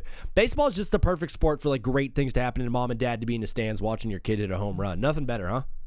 I agree. But what I want to talk about, I wanted to compare the Knicks and the Yankees a little bit. How the Knicks found their point guard as in Jalen Brunson, and how the Yankees have been searching for a shortstop since Derek Jeter, and now how they possibly could have found it with Lombard. I mean, how many times have they almost found it? They found it with Volpe. This team has found a shortstop so many different times. They play well for 4 months, and then a year later, Yankees fans trade him away. Right. We've gone through Didi Gregorius, Oswald Peraza, Volpe. Now we're here with Lombard. So yeah. Yeah, you mentioned Didi Gregorius. That was 4 or 5 years ago. We're like, Didi's going to be the guy, and then he's not. Why not just put Jazz Chisholm at shortstop and start searching for a second baseman? I feel like you guys might have better luck there. Yeah, I mean, I've thought about that. I don't know how good Jazz would be at shortstop. We've seen him at third a little bit. I'd rather keep him at second, but I'm surprised they haven't experimented with that yet. Aaron Boone just doesn't like experimenting with anything. Aaron Boone just wants to play it safe as much as possible. It's worked for him. I think the team is in a good spot. I think he's a good manager. Ultimately, it just comes down to the American League is pretty open this year, and if the Yankees are going to make a run, I feel like this is the year to do it. Yeah, no, everything's wide open until you get to the World Series and most likely playing the Dodgers. Yeah. I mean, you're getting Garrett Cole going. You're getting Rondon going. You're getting Max Fried getting going again. Cam Schlittler is obviously awesome. When I put those 4 guys in a rotation in a postseason where we cut down to 4 guys, that might be the best rotation in the American League. Yeah, without a doubt. And I mean, if you're getting that lineup healthy, you're getting Judge and Stanton back along with everyone else. No reason why you can't win the AL. Are you nervous at all, though, as my friend Grady is pointing out in the Twitch chat? The Boston Red Sox feel like they got a lot better at the trade deadline. I mean, that's a team that historically plays the Yankees pretty well in the postseason as well. Not last year when we got Killer Cam on the mound. I know Cam Schlittler shut them down. Remember that game? It was against Early and Cam Schlittler. It was 2 of the youngest guys in the league, 20-year-olds going at it. It's crazy. Yeah. And then Trey Savage shut you guys down. Like nobody's business. Obviously, the Blue Jays are not in it, but it feels like the American League, it's probably going to be won by the AL East. Yeah, no, I would agree with that. Yeah. We've been talking a lot about the Dodgers, a lot about the Yankees, a lot about those things. Is there any other team that you think has a chance? My friends are talking a lot about the Cubs right now and PCA potentially being the NL MVP. The Cubs, maybe PCA, NL MVP. I don't see anybody else getting out that National League. Maybe the Braves. Braves are pretty good too. Braves are good. Getting hot. Philly's got they got if you just look at, when they do like before the game they show the diamond of all the players and all the positions and stuff. The Phillies look like one of the best teams in baseball. Donnie Baseball wants it real bad. Christopher Sanchez having a Cy Young type season. I think the Phils could do it. They just always fall apart in the postseason. Yeah, I think Phillies are like the Yankees. You look on paper, they got the tools, they got the guys, they got the coaching staff, but it just comes down to actual baseball, Yeah, similar squads for sure. Phil, from Philly, calling in on today's show. We're doing a question of the day on today's program that is, what professional team do you think will never win a championship in your lifetime? Any sport. Never? Ooh. I got two for you. Oh, wow. 2 teams that will never win. Well, first of all, how old are you? I'm 21. 21, so you got at least 60, 70 years left. So over the next 70 years, what teams will never win? I say the New York Mets. Wow. Mets? The Mets. I mean, when you look at everything historically, how could you not say them?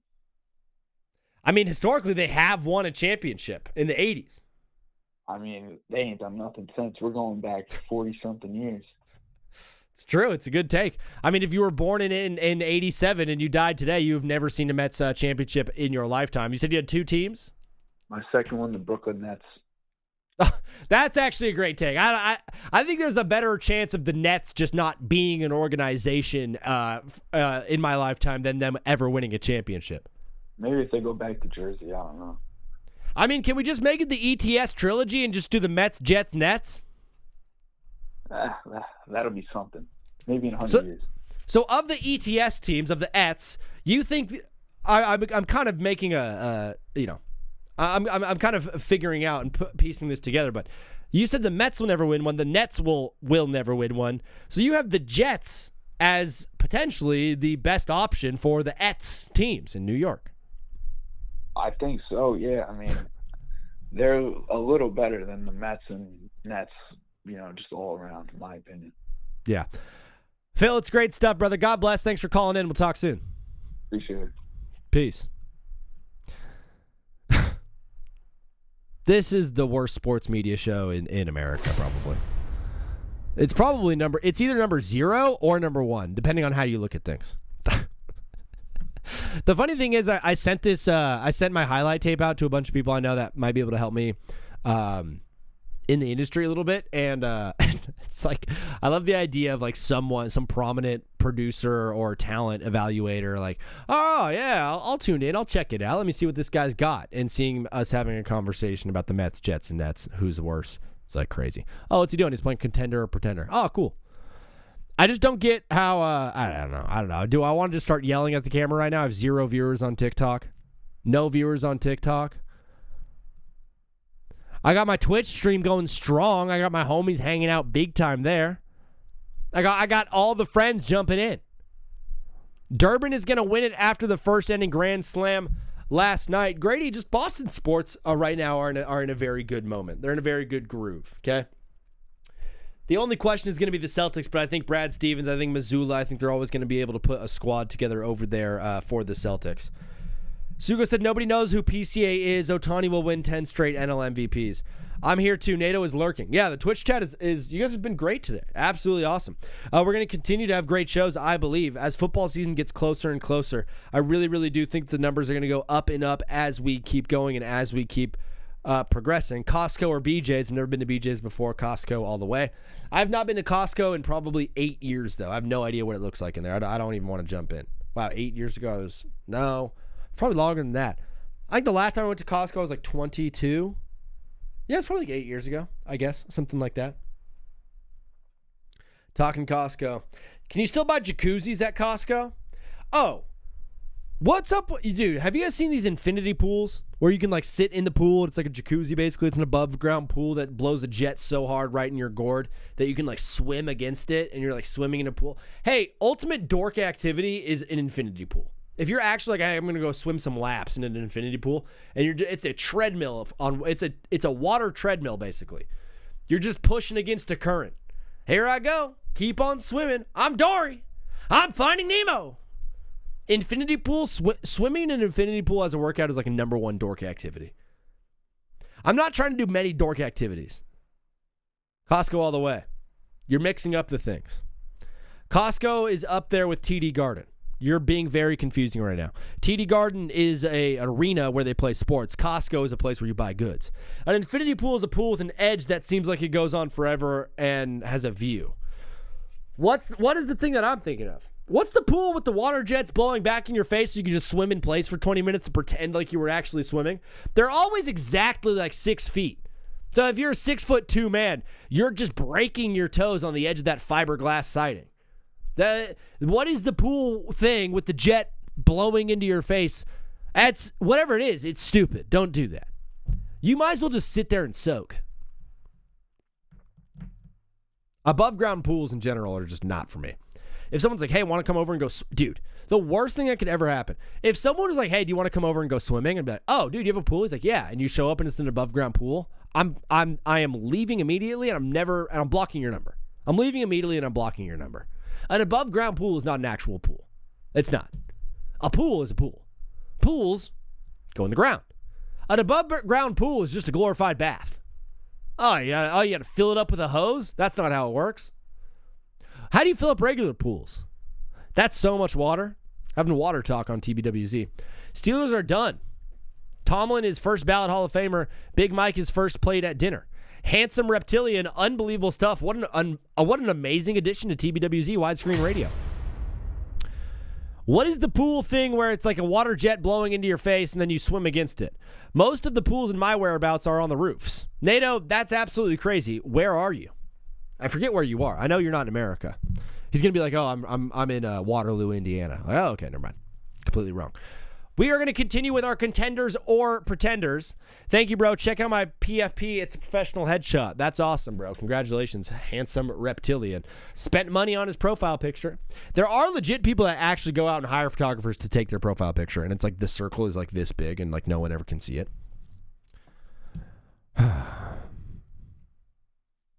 You're from Paraguay? Most of the pools are on the roof in Paraguay. That's awesome.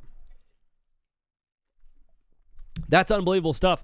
Let's get to Paraguay and start swimming on the roof. Now, the true definition of an above ground pool is probably a pool on the roof. The Angels are losing 3-0 to the Orioles right now as we continue on with pretender or contender. If you guys want to call into the show, the number is 213-352-5216.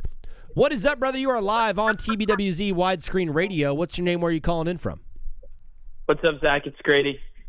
My guy Grady calling in from Boston. Grady, you're locked in on today's show. You are fired up. It seems like the Boston sports fan is oozing with excitement after this trade for Adley Rutschman. Yeah, I mean, I'm going to be honest. I'm such a bandwagon when it comes to the Red Sox. I went to the game last night with my family, so I've gotten into it, but I don't know too much about the Sox.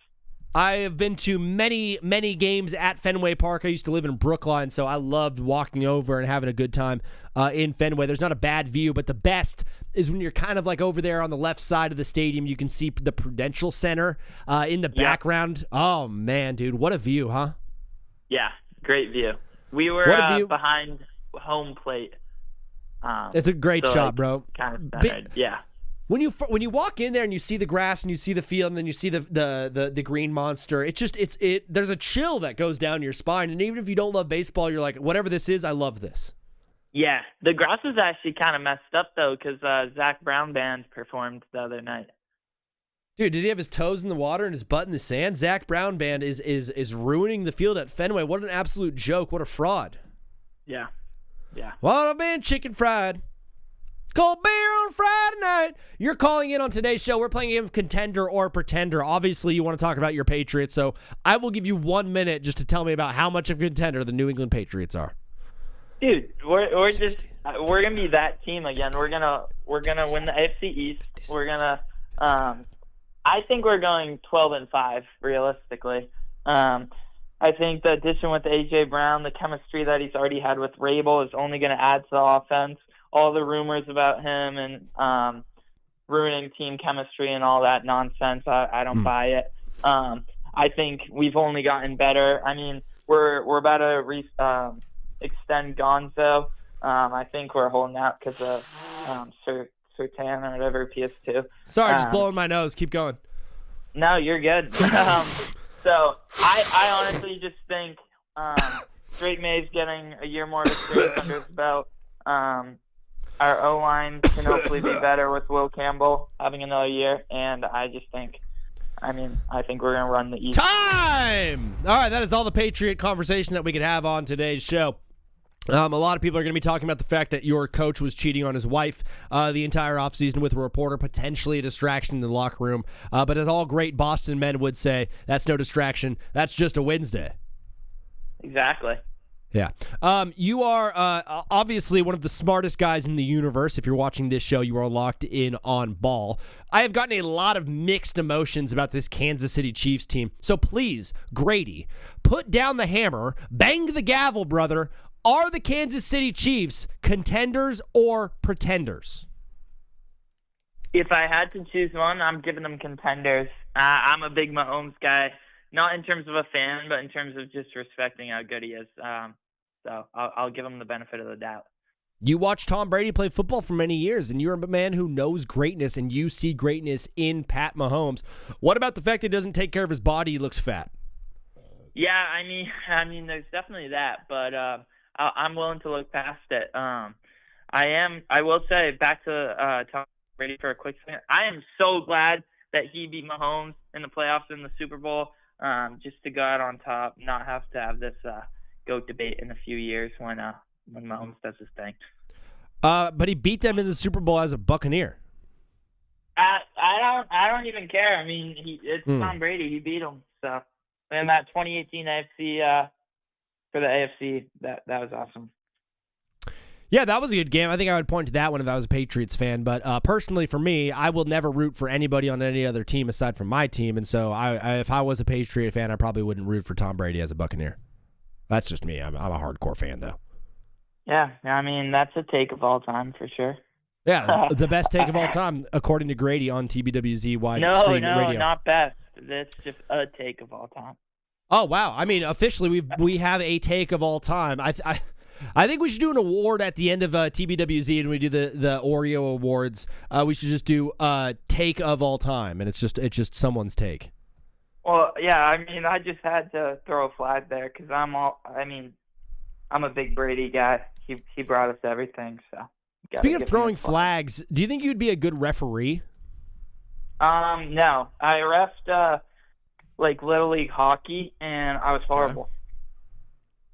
Dude, yeah. I umpired one baseball game, and there was a bang play at second base where a guy was sliding, and then the guy tried to tag him on the helmet. I saw him tag the helmet before he touched the base. I called him out. The entire sideline for the opposing team absolutely erupted and was calling me mean names. I was 12 years old. I cried after the game, and I never did it again. That's actually pretty funny. I had a similar thing. I made a few bad calls, so never again. I'm glad my tragic childhood moment is funny to you, Grady.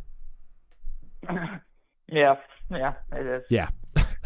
Grady, before you go, brother, today's question of the day on TBWZ is, what is a professional sports team that you think will never win a championship in your lifetime? Can I go with starting now, for the rest of my life? I mean, yeah. For the rest of your lifetime from now until you die. When do you plan on dying? Are you going to make it to 2100? No. 2090 would be good. Yeah, 2090. That's good. That's a fine year to die, brother. You know what? I'm going to die with you then. I'm going to be 94 years old. I'm going to die with you then, okay? I feel like that's all I need. 2090 would be just an unbelievable achievement. I made it to 2090. Hit me with the team. The Knicks. You think the Knicks are one and done for the next 70 years? Yep. I absolutely love it. Just as they're celebrating, they're still screaming bing bongs echoing throughout Times Square. You can still hear them celebrating this championship after 53 years. You're saying they will never win one again in your lifetime. That, my friend, is a take of all time. Grady, you're the absolute man, bro. Thanks for supporting the show, and God bless you. We'll talk soon. Of course. Peace. Peace. Handsome Reptilian, thanks for hanging out with us on today's show. Says, I cannot be a ref. I play favorites. I think the regular referees do as well. I think that's why they are referees. Suga says, are we going to do TBWZ Fantasy Football League? I would like to. In my head, it seems like more work than it probably actually is. Yeah, I mean, I would like to. I think we should. I think we definitely should. Shoot, I got to do that. I'm just grinding so hard for the show, bro. I'm working really, really hard. I'm trying. We are approaching. We're 2 months away for September. We're officially 10 months into TBWZ as of today, actually, pretty much. So, 10 months into the show. What do we have to show for it? A lot of growth. And a lot of new fans, and a lot of fun people, and a lot of really great times, some great clips. And I really, really, really am hoping that football season kind of will help take us to the next level. So, oh, wow, Wizard tickets are 74 cents right now to sit courtside for the Wizard game. Let's go. Can't wait. Can't wait to become a Wizards fan. The Orioles are officially beating the Angels 3-0. That's my team. We are losing. I struggle to watch baseball at this time of year just because my team is so bad. One thing that's great about the trade deadline is like, all right, all the teams are now, kind of solidified as who's the true contenders in Major League Baseball, who's getting after it, who's going to be going. And then also, there's some teams that have given up, and you get these games where it's like Orioles and Angels were both sellers at the deadline. Why am I sitting here watching it? Just because I'm a freak sicko, and I love my team and I love ball, and I'm going to continue to watch. So that's why we do it. But yeah, fantasy football sounds fun. We should just set up the league right now. I think I'm gonna hop off TikTok because I'm just, there's nobody here. Holy crap! I'm so sick of doing this show for no people. Handsome Reptilian said Braun will live in New York City but play in Philly. Speaks volume on Philly. Yeah, it does. Wait, am I a Dodgers fan? No, I'm an Angels fan through and through, brother. Born and raised. I've told. I cried when the Lakers won in 2020 in the bubble. I did tear up. I did get pretty emotional. But I'm going to be an absolute, sycophant baby if the Angels ever win the World Series. I'm going to bawl my eyes out for so long. Handsome Reptilian said, bro, I'm nobody. No, you are. You are somebody. You definitely are. But, yeah.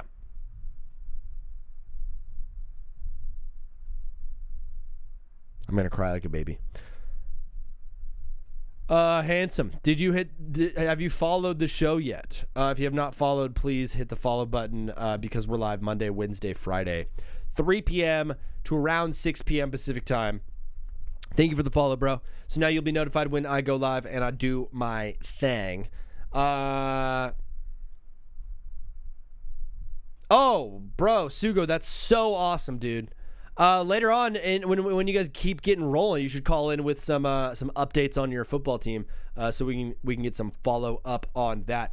We're gonna react to a couple of clips on Twitter right now on Twitch.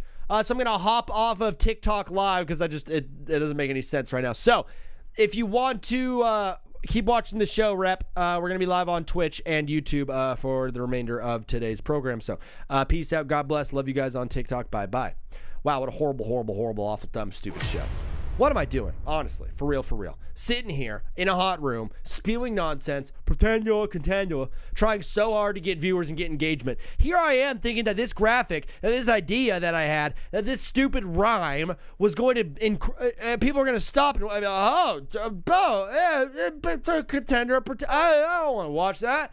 Here I am thinking that everyone was going to stop and everyone's going to be like, dude, holy crap, did you see this? Look, Contenders and Pretenders. And everyone's going to show their friends. They're all going to share, and everyone's going to call in. Jose Siri just hit a home run. It's now 3-1. Here I am thinking that this was actually going to work. Here I am. Oh, yeah, buddy. Oh, Contender. Oh, what a great idea. I told my dad about it. I was like, hey, we're going to do Contenders and Pretenders. He's like, hey, great idea. I'm like telling people about it.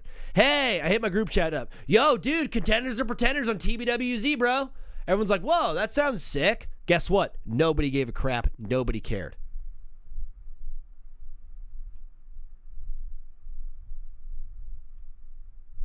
That was a shot. The thing that's most important about this show is getting phone calls, right? Because if I just sat here for 3 hours and just talked and nothing else happened, holy crap, that would be the worst show of all time. The reason Colin Cowherd as a producer because he has someone to talk to. The reason Jim Rome as a producer is he has someone to talk to. All of these guys have people to talk to. I have nobody to talk to because I'm sitting alone in the room. So the reason I have the phone line is so I have people to talk to and people to call in. So the idea is there's engagement on TikTok and people see what I'm talking about and they're like, oh, this is interesting. Oh, he has phone calls. I want to call in and give my take. Now what's happening is people are calling in and be like, what should I talk about? What do you mean? What should you talk about? Just talk. I have a graphic. I have things up there.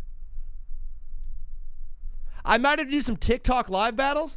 Holy crap, I'm never doing that in my life. Could you imagine me doing a TikTok live battle? Come on, guys. Come on, guys. We're so close. Come on, guys. Like it up. Come on. Thanks for the roses. Thanks for the roses. Thanks for the roses. I'm never doing that in my life. Will I do it? Probably. Can I call soon? I was just at my physical. Blake, yeah. Phone lines are open. Yeah, call whenever you want. Let's make a fake story about a horrible thing you've done. All right, do a Mad Lib about my life. All right, make up a story about me. Zach, the best way to blow up is by getting canceled. There you go. All right, retarded. I'm going to say the N-word. I'm going to let it rip. What is up, brother? You are live on TBWZ. It's my friend, Blake. How you doing today? I was just at my physical. Blake, what's the story? Because I know you had to do a physical to pass for football season. Did you pass? Yeah, I did. Nice. How's the blood pressure? How's your height? How's your weight? How you doing body-wise? They checked my blood pressure. It's at 128. Okay, I don't even know what that means. What's a good blood pressure and what's a bad blood pressure? Blood. I think like maybe in the 120s, maybe. I'm not sure. Yeah. Someone said on the Twitch chat that the best way to blow up is to get canceled. Do you think I should start saying racial slurs, Blake? No. I don't think that's the way. What is the way? Just like promote your stuff to people, and that's what the video we made like 2 days ago or something like that.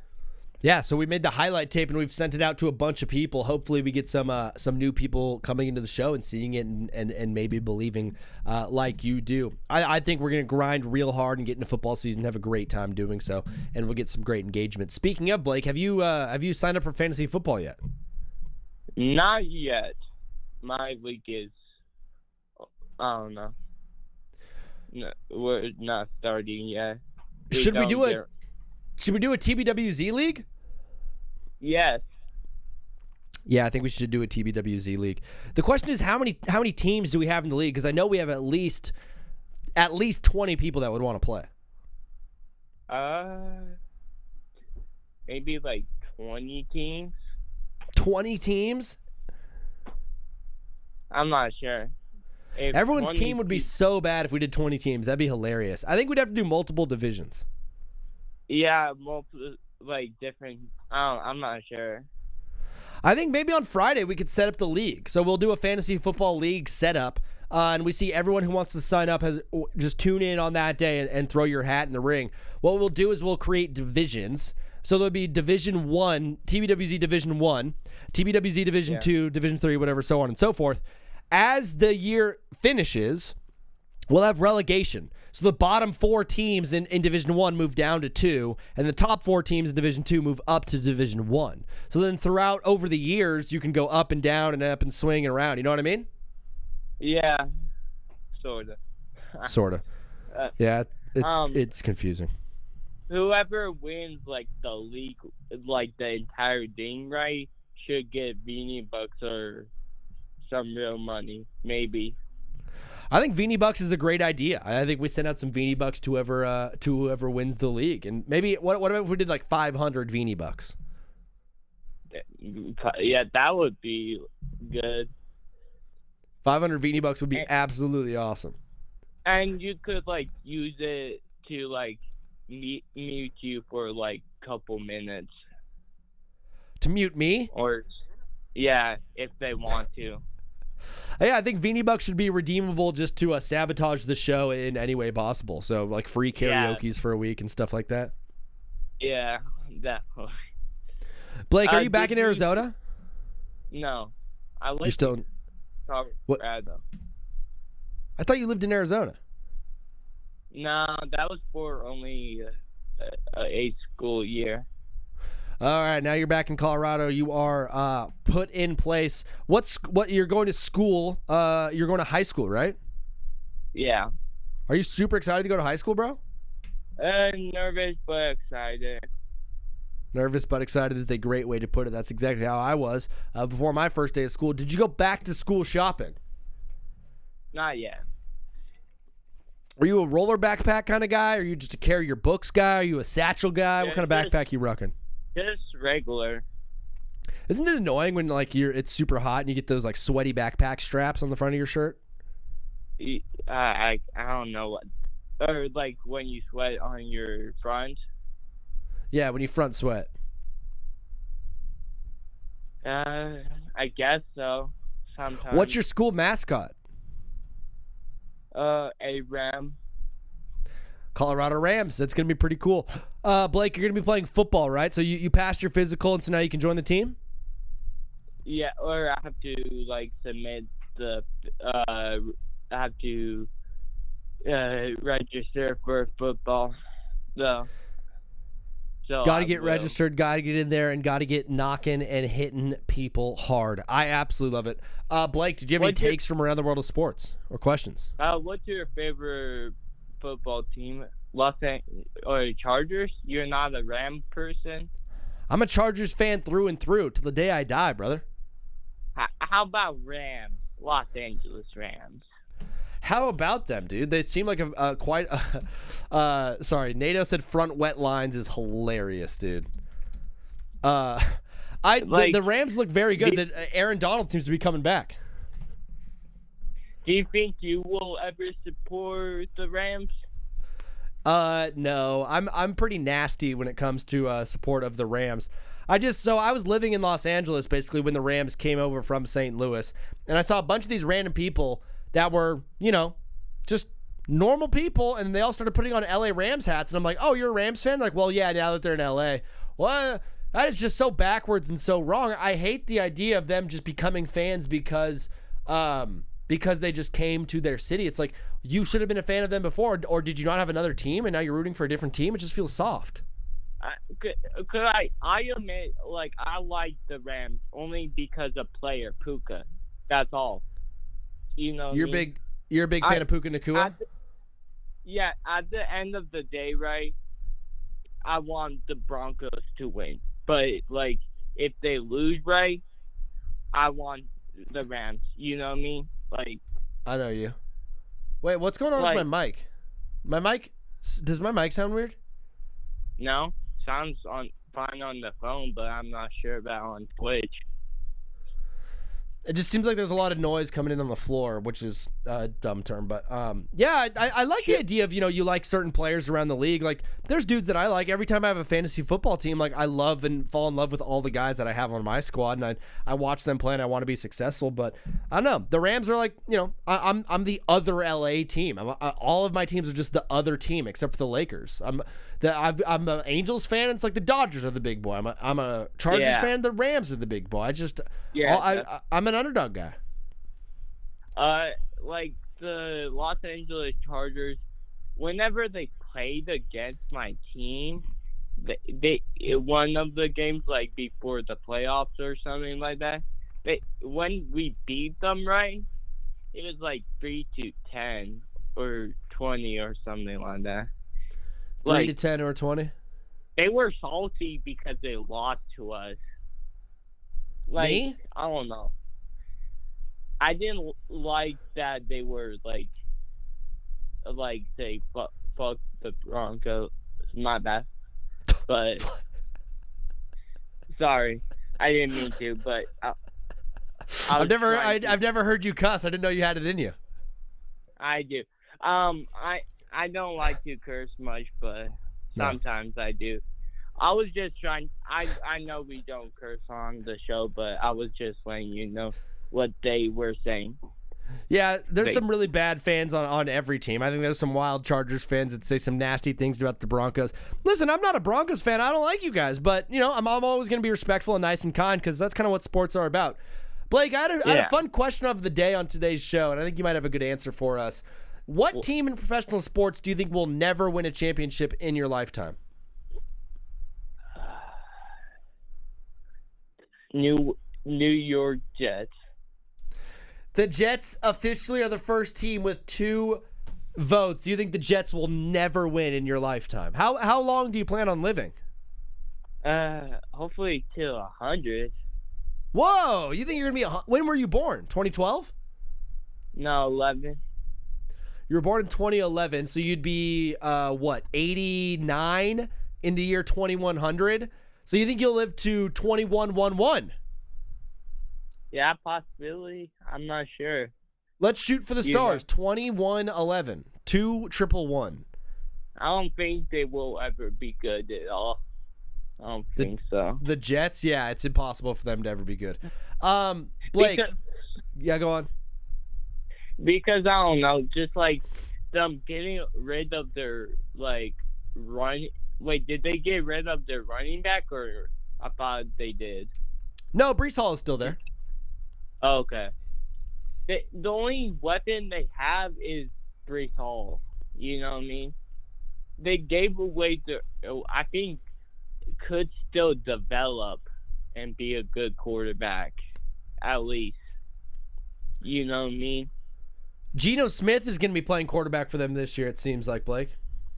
Yeah, their old quarterback went to the Chiefs. His name is Justin Fields. Yeah. Well, Zach Wilson was the quarterback before him. Really? Yeah. Yeah, really. Blake. We should make a AI today. All right. What kind of AI do you think we should make today? We should do another contest? Yeah. I'm down. What do you want to do? I don't know. What about Blake on the cover of a Sports Illustrated for passing his physical? Or Oreo the cat. I'm not sure, but we do Oreo the cat on the cover of Sports Illustrated. Yeah, definitely. We only have 2 people watching, so I don't think there's a lot of people who are gonna be able to make those. But if Slade is in here, Slade's always really good with these AI covers. We should do a Sports Illustrated one. Like he was like, or do me on like a coach football cover type of thing. Blake as the coach of a football team, or something like that. I don't know. I think we should do a Sports Illustrated cover. You know, it'd be fun, Blake. Let's talk about Friday's show. Friday would be fun if we do a little bit of talking ball and taking calls earlier on in the show if there's things to talk about.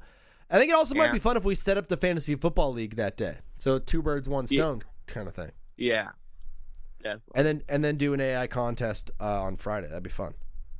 Friday? I guess so. Yeah. Oh, are you busy Friday? No. When does school start? I don't know. I guess because there might be more people that will join on Friday. I don't know, dude. I don't know what day people ever join. I mean, Monday is a sometimes decent day. Wednesdays are usually a little bit harder. Sometimes Friday. I don't know. I think this is a good time slot, but I just don't think people care. Have you got replies back from anyone? You know? My friend said he was going to send it to some people, which I trust in him, and he's going to send it to some cool people at Barstool. I've got some other friends sending it to some producers around town, and I got a guy from NBC Sports who hit me up about some things. So, yeah, I'm really hoping that over the next couple of days we might see some people hitting me up about potentially doing some stuff on their platforms. I wouldn't mind if you go to Canada with those people you mentioned. We would still support you, and hopefully, like, I don't know, they come over to your platform. Yeah, dude. What people? What are we talking about? Canada. I remember someone, or you mentioned there was some podcast people in Canada. Oh, there's some podcast people, the Talking Balls guys in Ireland, in Dublin. All right. I'll see you on Twitch. All right. All right, Blake. Great conversation. Thanks for talking, brother. God bless. Bye. Thank you, Blake, for helping us out get through these trying times. Football is starting tomorrow night. We have a Hall of Fame game between the Cardinals and the Panthers. And I just wanted to give you guys a little preview of what we're going to be seeing from this Cardinals offense. Let me do it again without sound. Drop back to pass. Just, what are we doing? Drop. I mean, the level of poor football being played right now on the field by this professional football team is absolutely egregious. That's the guy. That's DeMarcado. This is DeMarcado. This is the guy that fumbled at the goal line when he had the clear touchdown last season. We remember DeMarcado on the show. Here he's getting a ball punched out. Oh, and he's getting pushed over. Carson Beck drops back to throw a duck to a wide open receiver who drops it. Another horrible throw from Beck off the hands. Trying to be Pat Mahomes, so it's straight to zero. This is maybe going to be the worst professional football team we've ever seen, and that's in a league that has a team called the Jets. Marvin Harrison cannot stop dropping passes. Every clip I see from Cardinals camp is just Marvin Harrison dropping another pass. It's very sad, but also incredibly hilarious.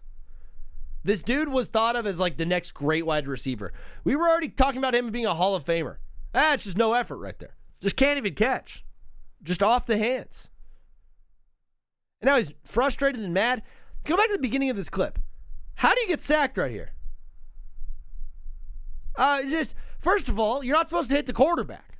Second of all, don't ever go down like that. Throwing on the run, drop. This Cardinals team is going to suck so bad, bro. They're going to be so horrible. This is my coach right here. How can you not love Jim Harbaugh? How can you not love Jim Harbaugh? Bro's out here doing the drills with the team. He's not bending over and touching his toes. He's not doing some hamstrings. He's not running a couple of wind sprints. He's out here doing push-ups with the squad. There is no other coach in the NFL doing push-ups and doing stretches with the team like Jim Harbaugh is doing right here. He brings gloves to practice to catch balls because he doesn't like dropping it. He wants a competitive advantage as a head coach catching footballs in practice. I will run through a wall for Jim Harbaugh. If Jim Harbaugh said jump, I will say how high. If he said, hey, we need you, I say, what do you need me for? We need someone to clean the porta potties. Brother, spick and spam, those things are getting cleaned. Anything that this man wants, I will do. That is how passionate I am about this football team and about this football coach. There's not a better leader of men in the NFL than my coach, Jim Harbaugh. I absolutely love him. And if you don't love Jim Harbaugh, you probably just don't love football. I'm at that point right now. First of all, Jim Harbaugh loves football more than you do. He does. He loves football more than I do. Anyone who's watching this show, anybody who's watching this clip, Jim Harbaugh loves football more than you do. There's no one else out there that is out here doing push-ups and doing drills with the team like my coach is doing. That's the kind of guy that's leading my squad. It's the kind of guy that's leading my organization. There is not a better person I could possibly want than Jim Harbaugh. We also had this from Jeff Fletcher. He's a reporter for the OC Register. Jeff Fletcher spoke to Mike Trout on the trade deadline, and Mike Trout said, we got to look ourselves in the mirror. We're not where we want to be. I think the best step in the best direction to turn things around is what we did. Trout on whether the moves change his opinion on wanting to stay. It hasn't changed anything. Like I said in the beginning, I think we're not where we want to be, so doing what we did, I think, helps our future. I think Jeff did a great job of asking Mike Trout, does this change your opinion on wanting to stay with the team? Because Mike Trout has been steadfast. He's never wanted to be moved. You want him to be traded. You want him to want to be moved. You want him to want to compete. But Mike Trout has other priorities. And I like that. We want our sports athletes to be gung-ho on winning championships and MVPs, and that's all that we want them caring about. We would rather than be like Tom Brady and lose his family and squander his relationship with his wife in pursuit of greatness, or be like countless other guys who do not pay child support and do not want to be in their kid's life because they want to pursue athletics. We want our athletes to be like that more than we want them to be like Mike Trout, who's like, hey, I like living in Newport Beach and I love my kids and I don't want to move. Or like Justin Herbert, who's like, yeah, I love my girlfriend. He's getting engaged. He's like, yeah, I love my fiance. We want our athletes to be just these robots who don't care about anything else in the world except for sports. They're not you. I think the healthiest thing an athlete can be is just realistic with their life. It's a job. Just like your job is your job. I don't think you should go out there at your accounting job and just give it your all and be like, I'm going to give 60 hours a week to this job. I'm going to make everything. I'm going to put relationships aside. I'm going to put my mental health aside. I'm going to put my physical health aside. I'm just going to give it all to this job. That's not how human beings are meant to be. It's not healthy. On the seventh day, the Lord rested, bro. But for whatever reason, we as fans want our athletes to be hyper-focused on sports, and that's it. We don't want them to have kids, or we don't want them to have anything else off the field. We just want them to be locked in on the sport. And so you might want Mike Trout to want to be traded. You might want Mike Trout to want to compete for championships. Mike Trout wants to live in Newport Beach and have a family. And that's what he does. He's a multi-millionaire. He gets to play for an organization that loves him and respects him and cares for him and has given him everything he's ever wanted. He gets to live in a mansion looking over the water, gets to hang out with his wife and his 2 kids all the time. He also gets to live in an area where he can kind of be incognito.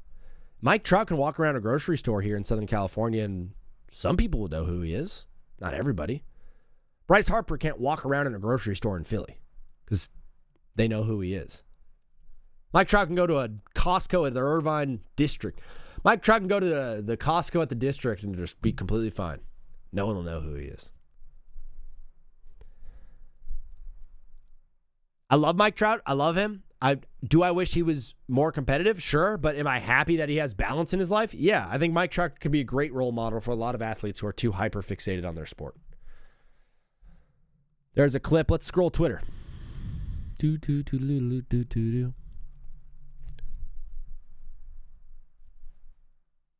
you guys noticed that Twitter has just become a really weird place?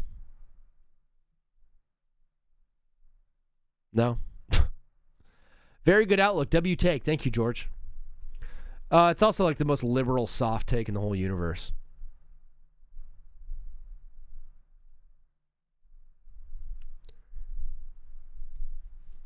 Sonny Styles. Swilly. She's at John Boy Media. Jessica Shepard is the 3rd fastest player ever to reach 1,000 points, 1,000 rebounds, and 500-plus assists in the WNBA, a league that is self-destructing. I don't know what happened to the WNBA over the last 2 years, but it seems like that league is absolutely self-destructing. I don't want to dunk on women's sports either. I think guys who dunk on women's sports are just stupid and small-brained.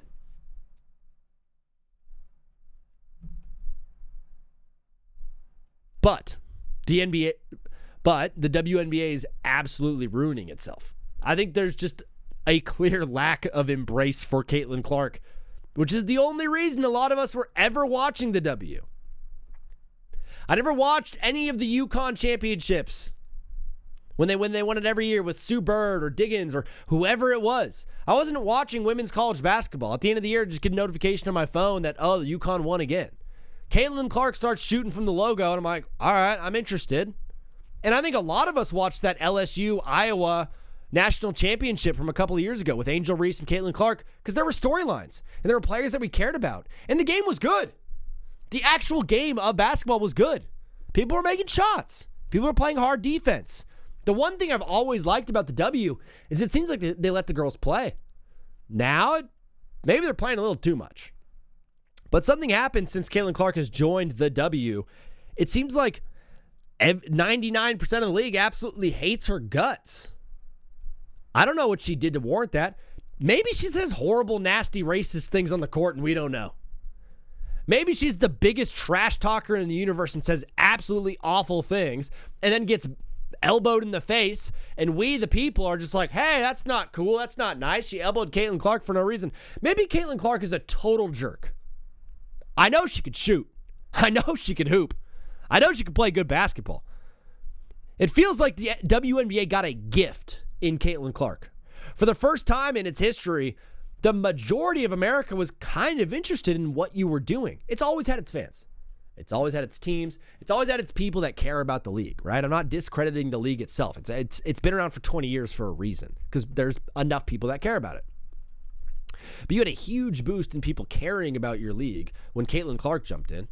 And now it seems like Kathy Eaglebert, whatever her name is, bad last name. And now it seems like Kathy Eaglebert or whatever it is, and all of the other people in the WNBA and all the opponents of Caitlin Clark are kind of doing their best to put that girl in a box. When the NBA was hurting in the 70s, the commissioner of the league made it a point to put Larry Bird and Magic Johnson on the cover of everything. He realized that the league was lacking star power. And one of the reasons that people cared about the NBA and began to care about it is because of the star power, because of Magic, because of Bird, because of the rivalry that was formed right there. Quickly after that, we got Michael Jordan. And the league absolutely erupted and blew up into what it is today. One of the biggest sporting leagues in the entire world. A true global entity. I'm not saying Caitlin Clark is on the level personality-wise as Larry or Magic or Michael. I'm not saying she's this fun, charismatic, awesome person that everyone wants to follow on Instagram and is a hoot and a holler and is also a baller. Pretty good line. But I am saying she was probably the most talented thing that I've personally seen in women's basketball in my entire lifetime, and I was kind of looking forward to watching her be celebrated by the league, and now when I watch and I see her just getting absolutely trashed by the people on ESPN talking about the games, by the people that she's playing against, by some of the people she's playing with, by her own coach, by her own commissioner, I'm like, hey, what is going on with women's basketball? It seems like you had a surefire thing. You had a reason for people to watch, someone to care about, and star power, and you're like, nah, don't need it. We're good. You're not. Because I'm not watching anymore. Was.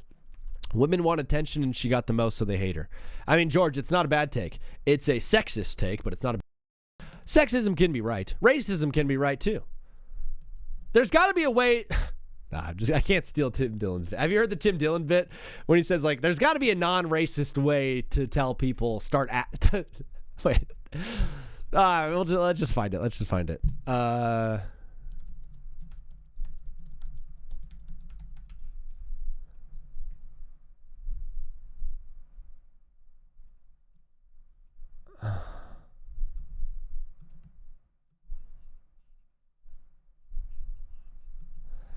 Gosh, I don't even know. Tim Dillon's like, there's got to be a non-racist way to say, stop acting that way. Start acting like us. Oh, man. I think we cooked up a lot of good takes today. I think we got a lot of good stuff, and I think, I don't know. There's just, what are we going to do? So,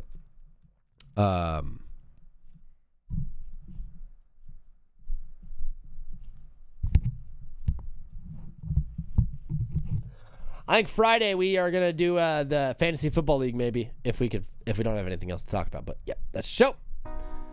Wow. George, thanks for hanging out with us. NATO, thank you for hanging out with us and lurking pretty much the entire time all the way through. Blake, thanks for hanging. All the fellas that jumped in today, so much love in the chat for you guys, and I appreciate you guys hanging out and helping me out with this show. Like I said, we blasted the show out to a bunch of people, so hopefully we get some bites. But we're fishing, baby, and we're pushing, and we're grinding, and we're going to make this thing happen, whether the world wants it to happen or not. I appreciate you guys watching today. If you have any ideas for me for Friday, please send them my way. If not, all good. We'll see you then. God bless you. Thanks for watching the show. Vini, outie. Love you guys.